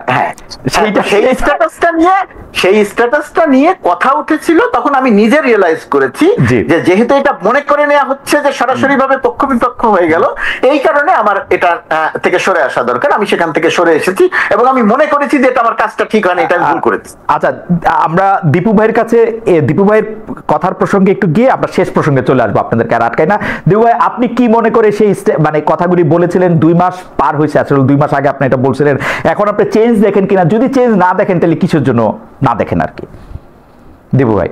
না, আমি তো দেখছি যে আসলে তো তাই, যে ঘটনাটা হচ্ছে যে যাদের নাম আমি বলছি তাদের সাংবাদিকতা, তার ধরনটা 15 বছরে বিতর্কিত ছিল। তো সেটা একটা নৈতিক প্রশ্ন যে সাংবাদিক হিসেবে এইভাবে দলবাজি করা যায় কিনা, তো ওইটা তো অন্য বিষয়। কিন্তু তারা আসতে পারবে না কেন? এখন এটা শুধু চ্যানেলগুলির বিষয় না, চ্যানেলগুলি হয়েছে কি এখন জাতীয় পার্টি হয়ে গেছে, তারা ক্ষমতা ছাড়া আর বাঁচতে পারে না। শেখ হাসিনা এমন ভাবে এই চ্যানেলগুলির অবস্থা করছে যে এরা শুধু ক্ষমতা খোঁজে, এই কারণে তাদেরকে ডাকতেও সাহস পায় না। আবার ডাকলে যদি ধমক খায়, যদি ওই উপদেষ্টার অফিস থেকে যদি ফোন আসে, বা আমি জানি না এখন ডিজিএফআই ফোন করে কিনা, ওইসব ভয়ে তারা নিজে থেকে ওই সেলফ সেন্সার্ড হয়েছে। তবে এইটা যে মুক্ত স্বাধীন মানে করার ক্ষেত্রে এই গত 1 বছরে আমি সরকারের কোনো উদ্যোগ দেখি না যে না আপনারা যাকে খুশি তাকে ডাকতে পারেন আপনাদের নীতিমালা অনুযায়ী, কারণ নীতিমালা কিন্তু সবই কিন্তু একই রকম হয়েছে, কোনো কিন্তু পরিবর্তন হয়নি। এই কারণে আরো ভীত সন্ত্রস্ত হয়েছে, কিছু চ্যানেল মবের শিকার হয়েছে, প্রথম আলোর সামনে 2 বার মানে গরু জবাই হয়েছে, ফলে সবাই কিন্তু সংকুচিত হয়ে গেছে যে প্রথম আলোর এই অবস্থা, তাহলে চ্যানেলগুলি তো কিছুই না, এবং চ্যানেলগুলি তো আক্রমণের শিকার হয়েছে। এই কারণে আর ঝুঁকি নেয় না। আবার যাদেরকে ডাকবে তারাও হয়তো আসতে চাইবে না, যে তারা আবার হত্যা মামলার আসামি, প্রায় 222 জন না 26 জন সেদিন দেখলাম মাহফুজ আনাম বলছেন যে তাদের বিরুদ্ধে হত্যা মামলা আছে। এইসব কারণে অটোমেটিক হয়ে গেছে, গণমাধ্যম সংকুচিত হয়ে গেছে, ফলে ওই স্বাধীনভাবে যে সবাইকে ডাকবে, এখন একজন আরেকজনের সাথে শুধু অ্যাড করে, একই মানে সবাই হাসিনা বিরোধী, এখন আর হাসিনার পক্ষে বলবে এইরকম কোন লোক নাই। এই হচ্ছে পরিস্থিতি, আমি ওইটাই বলতে চাইছি। ওকে, না দীপু ভাই, হাসিনার পক্ষে বলতে হবে এই জন্য লোক নিয়ে আসতে হবে, চ্যানেলগুলোর একটা ঠাকুর লোক কেন? না না না, এই প্রশ্নটা আসলে আমি করি। জনাব আবু আলম মোহাম্মদ শহীদ খান, যিনিও আমাদের সাংবাদিকতা বিভাগের একজন ছাত্র, আগের সচিব ছিলেন, এই ছিলেন সেই ছিলেন, উনি কিন্তু আওয়ামী লীগের পক্ষে অবস্থান নেওয়ার জন্য না, উনাকে কিন্তু কেন সরকার গ্রেফতার করে নিয়ে গেল এইটা আমি এখনো পরিষ্কার না, যে এবং কি মানে কি বলছে উনি আসলে, এটা আমিও জানি না, এবং এটা জানা মঞ্জুরুল আলম পান্না সে নিজেও ভিকটিম, তার চাকরি ছিল না শেখ হাসিনা, তাকে নিয়ে চলে গেল। কেন এই প্রশ্নটা থাকে, কিন্তু আমি এই জায়গাটাতে দীপু ভাইয়ের ওই সব কথার সাথে তো আমি কথা বলবো না, আমি খালি অল্প একটু অংশ নিয়ে কথা বলবো। সেই অল্প অংশটা হচ্ছে, কারণ আমাদের চ্যানেলগুলো যে কাউকে ডাকে না, ওনারা আসবেন না, আমাদের চ্যানেলগুলোর অবস্থাটা কি হয়েছে? দীপু ভাইও দেশে থেকে কথা বলছে, আমিও দেশে থেকে কথা বলছি, আপনিও দেশে থেকে প্রোগ্রাম করেছেন, আপনি তো পরে গেছেন জার্মানিতে। প্রতিকূল অবস্থা আপনি যখন প্রোগ্রাম করেছেন, ওই প্রতিকূল অবস্থার মধ্যেও আপনি আমাকে এখন যে প্রশ্ন করছেন, তখন হয়তো এর চেয়ে কঠিন প্রশ্ন তখন আপনি আমাকে করেছেন খালেদ, আমি তার জবাব দিয়েছি। রিস্ক ছিল, ভয়াবহ রিস্ক ছিল, গুম হয়ে যাওয়ার রিস্ক ছিল, করেছি। দীপু ভাইয়েরও ভয় ছিল, তার মধ্যে তো আমরা কথা বলেছি। এখন চ্যানেলগুলো কাউকে ডাকে না, বা চ্যানেলগুলো যে এরকম হয়ে গেছে, এটা হচ্ছে আমাদের সাংবাদিকতার অধঃপতন হয়েছে। মালিকরা সাংবাদিকতায় এত অপকর্ম করেছে, চ্যানেল পরিচালনা করতে গিয়ে এত অপকর্ম করেছে, সেই অপকর্ম তারা সারাক্ষণ ভয়ে থাকে যে আমি যে অপকর্ম করেছি, ওই অপকর্ম সামনে এনে যদি আমার বিরুদ্ধে ব্যবস্থা নেওয়া হয়, সুতরাং আমি আসেন তোষামোদি করি। এটা হচ্ছে সাংবাদিকতা। আমি এটার সাথে আমি মানে মুর্তজা ভাইয়ের সাথে আমি 100% একমত, কারণ দেশে থেকে কিছু বলা যায় না বলতে বলতে মুর্তজা ভাই বা দীপু ভাই যা বলছেন আওয়ামী লীগ সময়ে, দীপু ভাই তো আসলে টেলিভিশনে টিকতে না পারে নিজের আলাদা জায়গায় করে নিয়ে, এবং মুর্তজা ভাই তো খুব টেলিভিশনের মানুষ না, উনি টেলিভিশনে মানুষ হয়ে গেলেন আওয়ামী লীগের আমলে কথা বলতে বলতে বলতে, ঠিক না?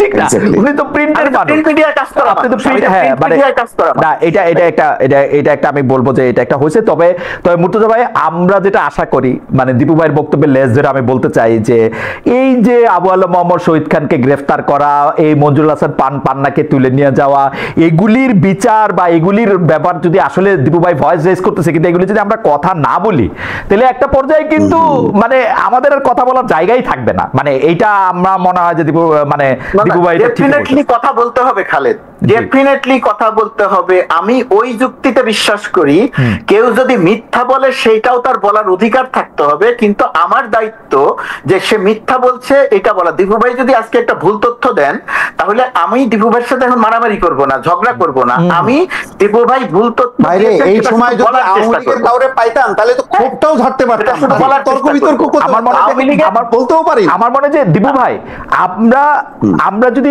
জনাব গোলাম মুর্তজা ভাইয়ের কথাটা আক্ষরিক ভাবে নেই, যে উনি বলতেছেন যে আপনি এখন ডাকেন, ডাইকা দেখেন আপনার কি কনসিকুয়েন্স হয়, সেইটা তো চ্যানেলদের একটা দায়িত্ব আছে, সেইটাও এর ভাই আমি আবার মবের মধ্যে পড়বো, অসম্ভব। আমি নিজেও ওটুক ঝুঁকি তো ওইটুকু এই যে মবের মধ্যে পড়বো ওইটা হচ্ছে দিবু ভাই কিছুটা না রে ভাই, পোলাপান যেই মব করতেছে আমি আমার কথা বলি, আমি আমার কথা বলি, আমি শেষ করি তাহলে। জি জি, কিছুটা বাস্তবতা হয়তো থাকতে পারে, কিন্তু এটা অনেক বেশি হচ্ছে অজুহাত। সেই সাংবাদিক সবচেয়ে বেশি অজুহাত দেয় যে সবচেয়ে বেশি যোগ্য, যে ভাই খুব ভালো লিখেছিলাম, নিউজ এডিটর এই 3টা লাইন, সবচেয়ে ভালো 3টা লাইন কেটে দিয়েছে, আর বলেন না ভাই বাংলাদেশে সাংবাদিকতা করা যায় না, এই কারণে অনুসন্ধানী রিপোর্ট করি না। এগুলো হচ্ছে অক্ষমের আত্মপক্ষ। আমার মনে হয় যে এটা নিয়ে আমরা আরেকদিন কথা বলতে পারবো। আমি একটু দর্শকদের একটা প্রশ্ন জবাব দিই। আমার কাছে উনি প্রশ্ন করেছেন, রনি চৌধুরী উনার নাম, উনি বলেছেন খালেদ ভাই why don't you bring them, we didn't see anyone in last 1 year।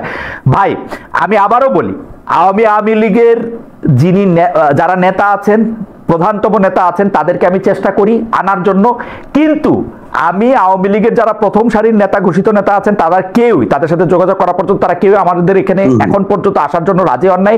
কেউ শুধু টেলিফোনে কথা বলতে চান, টেলিফোনে কথা বলার লোক আমি নিব না। আমার ভিডিওতে যদি তারা কেউ আসেন, আমি তাদের অবশ্যই অবশ্যই অবশ্যই অবশ্যই নিব। উনারা যদি সাধারণ সম্পাদক থেকে শুরু করে যুগ্ম সাধারণ সম্পাদক অর্থাৎ নেতৃস্থানীয় কেউ হন, আমি তাদের আবারও বলতেছি, আমি তাদের স্বাগত জানাচ্ছি এবং তারা আসতে পারেন। কেন আসতে চান না আমি তো জানি না কেন আসতে চান না। এখন ঘটনা হইতেছে যে ইন্টারেস্টিংলি আমি যখন উনাদের আমলেও শো করতাম, উনারা আমার সেই শোতেও আসতে চান নাই, মানে খুবই জোর টোর করে তাদের আনা হইতো। উনারা আমাকে ভালোবাসেন না, এটা একটা কারণ হতে পারে, আর কি কারণ হতে পারে আমি জানি না। দীপু ভাই, এর মধ্যে একটা কারণ আমার এরকম হতে পারে যে ছাত্রলীগের সাধারণ সম্পাদক, ছাত্রলীগের সভাপতিকে ডেকে আমি আবার ওই অনুষ্ঠান থেকে ফিরে আসলাম। এটার কারণ আমি এটা মানে লিগেল আসপেক্ট আমি বলেছি যে এটার মধ্যে একটা, যেহেতু তখন ছাত্রলীগ নিষিদ্ধ সংগঠন ছিল, কিন্তু আওয়ামী লীগকে এখন আমি কার্যক্রম নিষিদ্ধ বলতে আমি দল নিষিদ্ধ মনে করি না। সেই ক্ষেত্রে দলের কেউ যদি আসেন আমি এটাকে স্বাগত জানাবো। যাই হোক দীপু ভাই, আমাদের লাস্ট প্রশ্ন, আমরা দেখেছি যে কলকাতার একটি পত্রিকা, সেই পত্রিকাটা আসলে খুব যে টপ পত্রিকা সেরকমও না। এই পত্রিকাটার নাম হচ্ছে এই সময়। এইটাতে বিএনপির মহাসচিব একটা সাক্ষাৎকার দিয়েছেন। গোলাম মুর্তজা ভাই, আপনি এই বিষয়ে দীপু ভাইয়ের মন্তব্যের পর আপনি মন্তব্য করে আপনার মন্তব্য দিয়ে আমরা শেষ করবো আর কি। সেটা হচ্ছে যে একটা সাক্ষাৎকার দিয়েছেন, সেই সাক্ষাৎকারে উনি যা বক্তব্য দিয়েছেন, বিএনপি আবার একটা প্রতিবাদ লিপিতে এটা বলছেন যে এইটা আসলে তারা বিকৃতভাবে উপস্থাপন করা হয়েছে। আমরা আপনাকে প্রশ্ন করতে চাই যে বিএনপি যে এই গত 1.5 বছর ধরে জামায়াত সম্পর্কে তাদের অবস্থানের একটা বিরাট পরিবর্তন ঘটেছে, মানে 26 বছর ধরে যারা তার সঙ্গী ছিল তারাই তাদের এখন মেইন প্রতিদ্বন্দ্বী হয়েছে। এইটা রাজনৈতিকভাবে বিএনপির জন্য ভালো হয়েছে কি খারাপ হয়েছে? মির্জা ফখরুল ইসলাম আলমগীর যে বক্তব্যকে বিকৃত করে উপস্থাপন করা হয়েছে বলে বিবৃতি দেওয়া হচ্ছে, সেই বক্তব্যের কিন্তু মূল সুর আসলে এইটাই। দিবু ভাই যদি একটু বলতেন, আমরা একটু গোলাম মুর্তজা ভাইকেও শুনবো এটা নিয়ে। ওটা তো মানে বিকৃত তো কোনো বিষয় না, পরিষ্কার তো একদম লেখা আছে। মানে এই সময় আমি সাক্ষাৎকারটা আমি পড়ছি, গুগল থেকে বের করে আমি পুরো ওটা পড়ছি। তারপরে প্রতিবাদ কেন দিলেন আমি বুঝলাম না। উনি তো যা বলছেন সেটাই কোট করে পত্রিকাগুলো রিপোর্ট করেছে। তো সুতরাং এখানে মানে বিকৃতির ব্যাপারটা কি আসলো আমি তো এটা পরিষ্কার হইলাম না। আমি নিজে পড়লাম তো। আচ্ছা, আপনি বিবৃতিটা, আপনি কি মনে করেন যে বিএনপির রাজনীতিটা ঠিক আছে, বা মানে ঠিক করা, মানে বিএনপি এখন সত্যি কথা বলতে কি তার প্রবল প্রতিদ্বন্দ্বী মনে করে জামাত ইসলাম, এবং জামাত ইসলাম তার অবস্থানটা আগের তুলনায় অনেক ভালো অবস্থানে চলে আসছে এবং একটা ফাইটিং পজিশনে চলে আসছে। এবং সেই কারণে হয়তো একটা দেখবেন যে এখন বাংলাদেশে মানে বিএনপি এবং জামাত হচ্ছে একদম মুখোমুখি অবস্থা। প্রায় প্রতিদিনই এক নেতা আরেক নেতার বিরুদ্ধে প্রতিনিয়ত বলে। কালকে বিএনপি নেতা বলছেন যে জামাত ইসলাম এবং ইসলামী আন্দোলনকে জাতীয় বেঈমান বলছে। তো এরকম প্রতিনিয়ত তারাও আবার পাল্টা বলছে। তো এই পাল্টাপাল্টি চলছে কেন? যেহেতু প্রতিদ্বন্দ্বিতার অবস্থায় তারা চলে আসছে এবং জামাতের নেতৃত্বে একটা ইসলামিক জোট হওয়ার সম্ভাবনা আছে। তো সেই কারণে পাল্টা হিসেবে আবার দেখা যাচ্ছে হেফাজতের সাথে তারা ঘনিষ্ঠতা বাড়াচ্ছে, যাতে এইভাবে শুধু ধর্মীয় আবরণটা না দিতে পারে, যাতে বেকায়দায় না পড়ে। ফলে বিএনপি মনে করেন আজকে 6 মাস আগে 8 মাস আগে যতটা মানে কমফোর্টেবল পজিশনে ছিল, এখন কিন্তু সেই পজিশনে নেই। এটা আমার ধারণা। বাস্তবে তো এখন আমি তার মানে প্রতিটা আসন ভিত্তিক আমার কাছে জরিপ নেই, কিন্তু আমি অনুভব করি মানে তাদের বক্তব্য বিবৃতি দিয়ে যে এত তো কাউন্ট করার কথা না, কিন্তু এখন কাউন্ট করছে বলেই কিন্তু এই কথাগুলি আসছে, এবং মির্জা ফখরুল ইসলাম আলমগীরের বক্তব্যের মধ্য দিয়েও কিন্তু পরিষ্কার সেই অভিব্যক্তিটা ফুটে উঠছে। আমার মনে হয় যে আমরা গোলাম মুর্তজা ভাইকে শুনি। সেলিনা পারভিন উনি কষ্ট করে অনেকগুলি একই মেসেজ পাঠিয়েছেন, আমি মেসেজটা একটু পড়ি। আমাদের মনে হয় তুমি ভয় পেয়েছিলে, তোমার বাবারা তোমাকে হুমকি দিয়েছিল, তুমি ভয় পেয়েছিলে। হ্যাঁ ভাই ঠিক বলছেন। জনাব গোলাম মুর্তজা আপনি যদি একটু বলেন। প্রথমত কথা, এই বিএনপি রাজনীতিটা নিয়ে বা জামাতের রাজনীতির ওই জায়গাটা, যেহেতু দুটি দল, তো সরকারি অবস্থানে থেকে আমি ওই জায়গাটা নিয়ে মন্তব্যটা করতে চাই না, যদিও আমার মন্তব্য আছে। কখনো আপনার সঙ্গে এবার নিউ ইয়র্কে আসি, আড্ডা দেওয়ার সুযোগ থাকলে আমরা হয়তো সেই আড্ডায় আলোচনা করব। আপাতত পাবলিক হওয়ার দরকার নাই, 1 নম্বর। 2 নম্বর হচ্ছে বিএনপি মহাসচিব মির্জা ফখরুল ইসলাম আলমগীর তো ব্যক্তিগতভাবে আমার বলি, মানুষ হিসেবে উনি খুব শ্রদ্ধার একজন মানুষ, শ্রদ্ধার রাজনীতিবিদ, পরিশীলিত রাজনীতিবিদ। আমি একটু অবাক হয়েছি যে পত্রিকাটার কথা বললেন, সেই পত্রিকাটার সঙ্গে তিনি সাক্ষাৎকার দিতে যে রাজি হয়েছেন। অনেক ক্ষেত্রে ছোট পত্রিকায় সাক্ষাৎকার দেওয়া যায় ব্যক্তিগত সম্পর্ক বা নানা কারণে, কিন্তু ভারতের যে পত্রিকা এই সময় বলেন, আনন্দবাজার বলেন, বর্তমান বলেন, টাইমস অফ ইন্ডিয়া বলেন, হিন্দুস্তান টাইমস বলেন, গত 5 আগস্টের পরের থেকে তারা বাংলাদেশ বিষয়ে গুজব এবং মিথ্যা সংবাদ ছাড়া আর কিছু প্রকাশ করে না। বিএনপি কে নিয়ে একটিও ইতিবাচক সংবাদ বাদ দেন, সত্য সংবাদ প্রকাশ করে নাই। বিএনপি কে নিয়ে তারা হয়তো 50টা, এক একজন 50টা করে সংবাদ প্রকাশ করেছে গত 1 বছরে, এবং সেই 50টা সংবাদের 50টা তথ্য থাকলে 50টা তথ্যই ভুল, মিথ্যা। আমি মিথ্যা শব্দটা কম ব্যবহার করি, কিন্তু এই সাক্ষাৎকার যে বিকৃত করা হয়েছে কি হয় নাই, আমি ওই সাক্ষাৎকারের কিছু অংশ পড়েছি, কিন্তু কোনো অডিও বা ভিডিও শুনি নাই। অডিও বা ভিডিও আমরা শুনি, রাইট। অডিও বা ভিডিও যদি শুনতে পারতাম তাহলে আমি সিদ্ধান্ত করতে পারতাম যে বিকৃত করে নাই। এবং ইন্ডিয়ান মিডিয়ার বা এই সময়ের যে গত 1 বছরের চরিত্র, সেই চরিত্র দিয়ে এটা ভাবার যথেষ্ট যৌক্তিক কারণ আছে যে তারা বিকৃত করেছে। আমার মনে হয় যে কারণে এটাই আমার বক্তব্য। ওকে, আমরা দীপু ভাই আপনার দৃষ্টি আকর্ষণ করতেছি, কারণ একজন দর্শক কষ্ট করে একই মেসেজ অনেকবার পাঠাচ্ছেন, আমার কাছে এটা একটু লেজিটিমেট প্রশ্ন মনে হচ্ছে। সেটা হচ্ছে যে জনাব ওমর এফ ইমন ওনার নাম, উনি বলছেন যে হাসনাত আব্দুল্লাহ আজকেও টক শোতে আওয়ামী লীগের পক্ষে যারা সফট কর্নার যারা তৈরি করছে তাদের বিরুদ্ধে হুঁশিয়ারি দিয়েছেন। এ নিয়ে কি বলবেন দীপু ভাই? আওয়ামী লীগের পক্ষে যারা সফট কর্নার তৈরি করছেন, মানে জনাব হাসনাত আব্দুল্লাহরা মানে আওয়ামী লীগকে ক্ষমতায় রেখে তাদেরকে ক্ষমতা থেকে সরাই দেওয়ার পর একটা আওয়ামী লীগ ভীতিতে, আওয়ামী লীগ জুজুতে এরকম ভীত হয়েছেন কেন, এটাই আমি আসলে বুঝতে পারি না। মানে বলুক, অসুবিধা নেই। আগে বলছে যে মানে জামাত বিএনপির দোসর, এখন ফ্যাসিবাদের দোসর, বলুক। আপনার কাছে কি মনে হয়, আপনার কাছে কি মনে হয় যে মানে আওয়ামী লীগের পক্ষে যারা সফট কর্নার তৈরি করবে তাদের জন্য হুঁশিয়ারি দেওয়া, এটা কেন? মানে এটা বারবার মানে যে আওয়ামী লীগ নাই সেই আওয়ামী লীগের এটা আরেক ধরনের স্বৈরতন্ত্র প্রতিষ্ঠার একটা উদ্যোগ, যাতে ভিন্ন মত মানেই হচ্ছে ওই আওয়ামী লীগের সফট কর্নার। কোন কোন যুক্তি আসতে পারে না, মানে আমি যখন নাকি বিএনপি সমালোচনা করব, ইউনূস সরকারের সমালোচনা করব, জামাতের সমালোচনা করব, তার মানে কি আমি আওয়ামী লীগ হয়ে যাব? আওয়ামী লীগের সমালোচনা কি করছি সেটা আমার প্রোফাইলে যে এসে চেক করুক, গত 2, 2.5 বছর 3 বছর আমি কি করছি, কি বলছি। তো এখন তাই হবে। তো এখন বিএনপি আগামীতে যদি বিএনপি বা জামাত ক্ষমতায় আসে, তাদের সমালোচনা করা মানেই কি আমি আওয়ামী লীগ হয়ে যাব? তো এখন এই ধরনের, এখন সামনে নির্বাচন, তো এইটা বলে এক ধরনের আর এক ধরনের এই কথাগুলো উচ্চারণ করা মানে আর এক ধরনের ফ্যাসিজম তৈরি করা, যাতে আমি ভিন্ন মত আনতেই দেব না, কোনোভাবেই সমালোচনা সহ্য করব না। এটা ছাড়া আর কি বলবো? মুর্তজা ভাই আপনি কি একটা লাইন বলবেন আওয়ামী লীগের প্রতি সফট কর্নারটা কি আসলে, বা এই সফট কর্নার করলে মানে এই সফট কর্নারের এত ভীতি কেন এই এনসিপির নেতৃবৃন্দের, বা কি সফট কর্নারটাই কি আসলে? দেখেন, আমি এটাকে ভীতিবর্ণ হিসেবে কোনো কিছু দেখি না। আওয়ামী লীগের পক্ষে সফট কর্নার বলতে কি বুঝিয়েছেন সেটা হাসনাত বলতে পারবেন, এটা আমি বলতে পারবো না। কিন্তু আমার এখানে বক্তব্যটা হচ্ছে, আওয়ামী লীগ যেহেতু দেশে গণহত্যা করে পালিয়েছে তার নেতারা, এই গণহত্যার হাসনাতটা যেহেতু সেই গণহত্যার শিকার, সেই কারণে তাদের ভেতরে একটা জিনিস থাকতে পারে যে আওয়ামী লীগের প্রতি কেউ সফট কর্নার তৈরি করলে তার বিষয়ে রাজনৈতিক জায়গা থেকে কথা বলে, এটাকে আমি অত বড় অপরাধ মনে করি না, 1 নম্বর। 2 নম্বর ব্যাপার হচ্ছে সরকারের সমালোচনা, ডক্টর ইউনূস সরকারের সমালোচনা।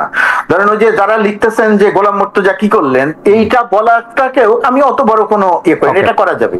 এইটা করার সঙ্গে কেউ যদি মনে করেন যে আমি দূতাবাস পুরোটা চালাই এবং মনে করে নিয়ে বললেন যে উনি কি করলেন, উনি না, যেহেতু আপনি সবচেয়ে বড় কর্মকর্তা, যেহেতু আপনি সবচেয়ে বড় কর্মকর্তা, আপনি একজন সিনিয়র সেক্রেটারির পদমর্যাদা, পরিচিতি হওয়াটা পরিচিত হওয়া একটা ব্যাপার আছে। না, definitely আমার এটা নিয়ে কোনো আপত্তি নাই। মানে আমি খালি ambassador বলছি যে এসেও soft corner তৈরি করা মানে গণহত্যার পক্ষে মতামত তৈরি করাটা যদি কারো উদ্দেশ্য হয়ে থাকে, সেইটার বিষয়ে আমারও আপত্তি থাকবে। ওকে, অন্য বিষয়ের মতো আপত্তি থাকবে, কিন্তু কিন্তু একদমই সরকারের সমালোচনা নিয়ে আমার কোনো আপত্তি নেই। একদমই কথা বলতে দেওয়া যাবে না, একে চিহ্নিত করা হবে, এ সফট কর্নার করা হচ্ছে, তাদেরকে দেখে নেওয়া হবে। এটা দেখেন, এটা হাসনাত আব্দুল্লাহ একটা রাজনৈতিক দলের সদস্য, এটা একটা রাজনৈতিক বক্তৃতার মঞ্চে তিনি দাঁড়িয়ে কথা বলছেন। তিনি এটা সরকারের নীতি নির্ধারকের জায়গা থেকে কথা বলছেন না। ওকে, আওয়ামী লীগের বিষয়ে কথা বলার সরকারের নীতি নির্ধারকের জায়গা থেকে, সরকারের নীতি নির্ধারকের জায়গা থেকেও কথা আসলে খুব বেশি মানে আমলে নেওয়া যাবে না, কারণ ডক্টর ইউনূস সাহেব একবার এসে বলে গেছিলেন যে আওয়ামী লীগকে নিষিদ্ধ করা হবে না, তার কিছুদিন পরে আবার নিষিদ্ধ করছেন। মানে সরকারের নীতি নির্ধারকদের কথার উপরেও তো আমরা অনেক আস্থা রাখতে পারি না। যাই হোক, মুর্তজা ভাই আপনাকে অনেক অনেক অনেক ধন্যবাদ আপনার সময়ের জন্য। দীপু ভাই আপনাকেও অনেক ধন্যবাদ আপনার সময়ের জন্য। আপনাদের দুজনের সাথেই আমরা একসাথে কাজ করেছি, মানে কথা বলা আনন্দদায়ক, এবং দর্শকরাও অনেক অংশগ্রহণ করেছেন, আপনাদেরকে অনেক পছন্দ করেছেন। আপনাদের দুজনকে অনেক অনেক অনেক ধন্যবাদ।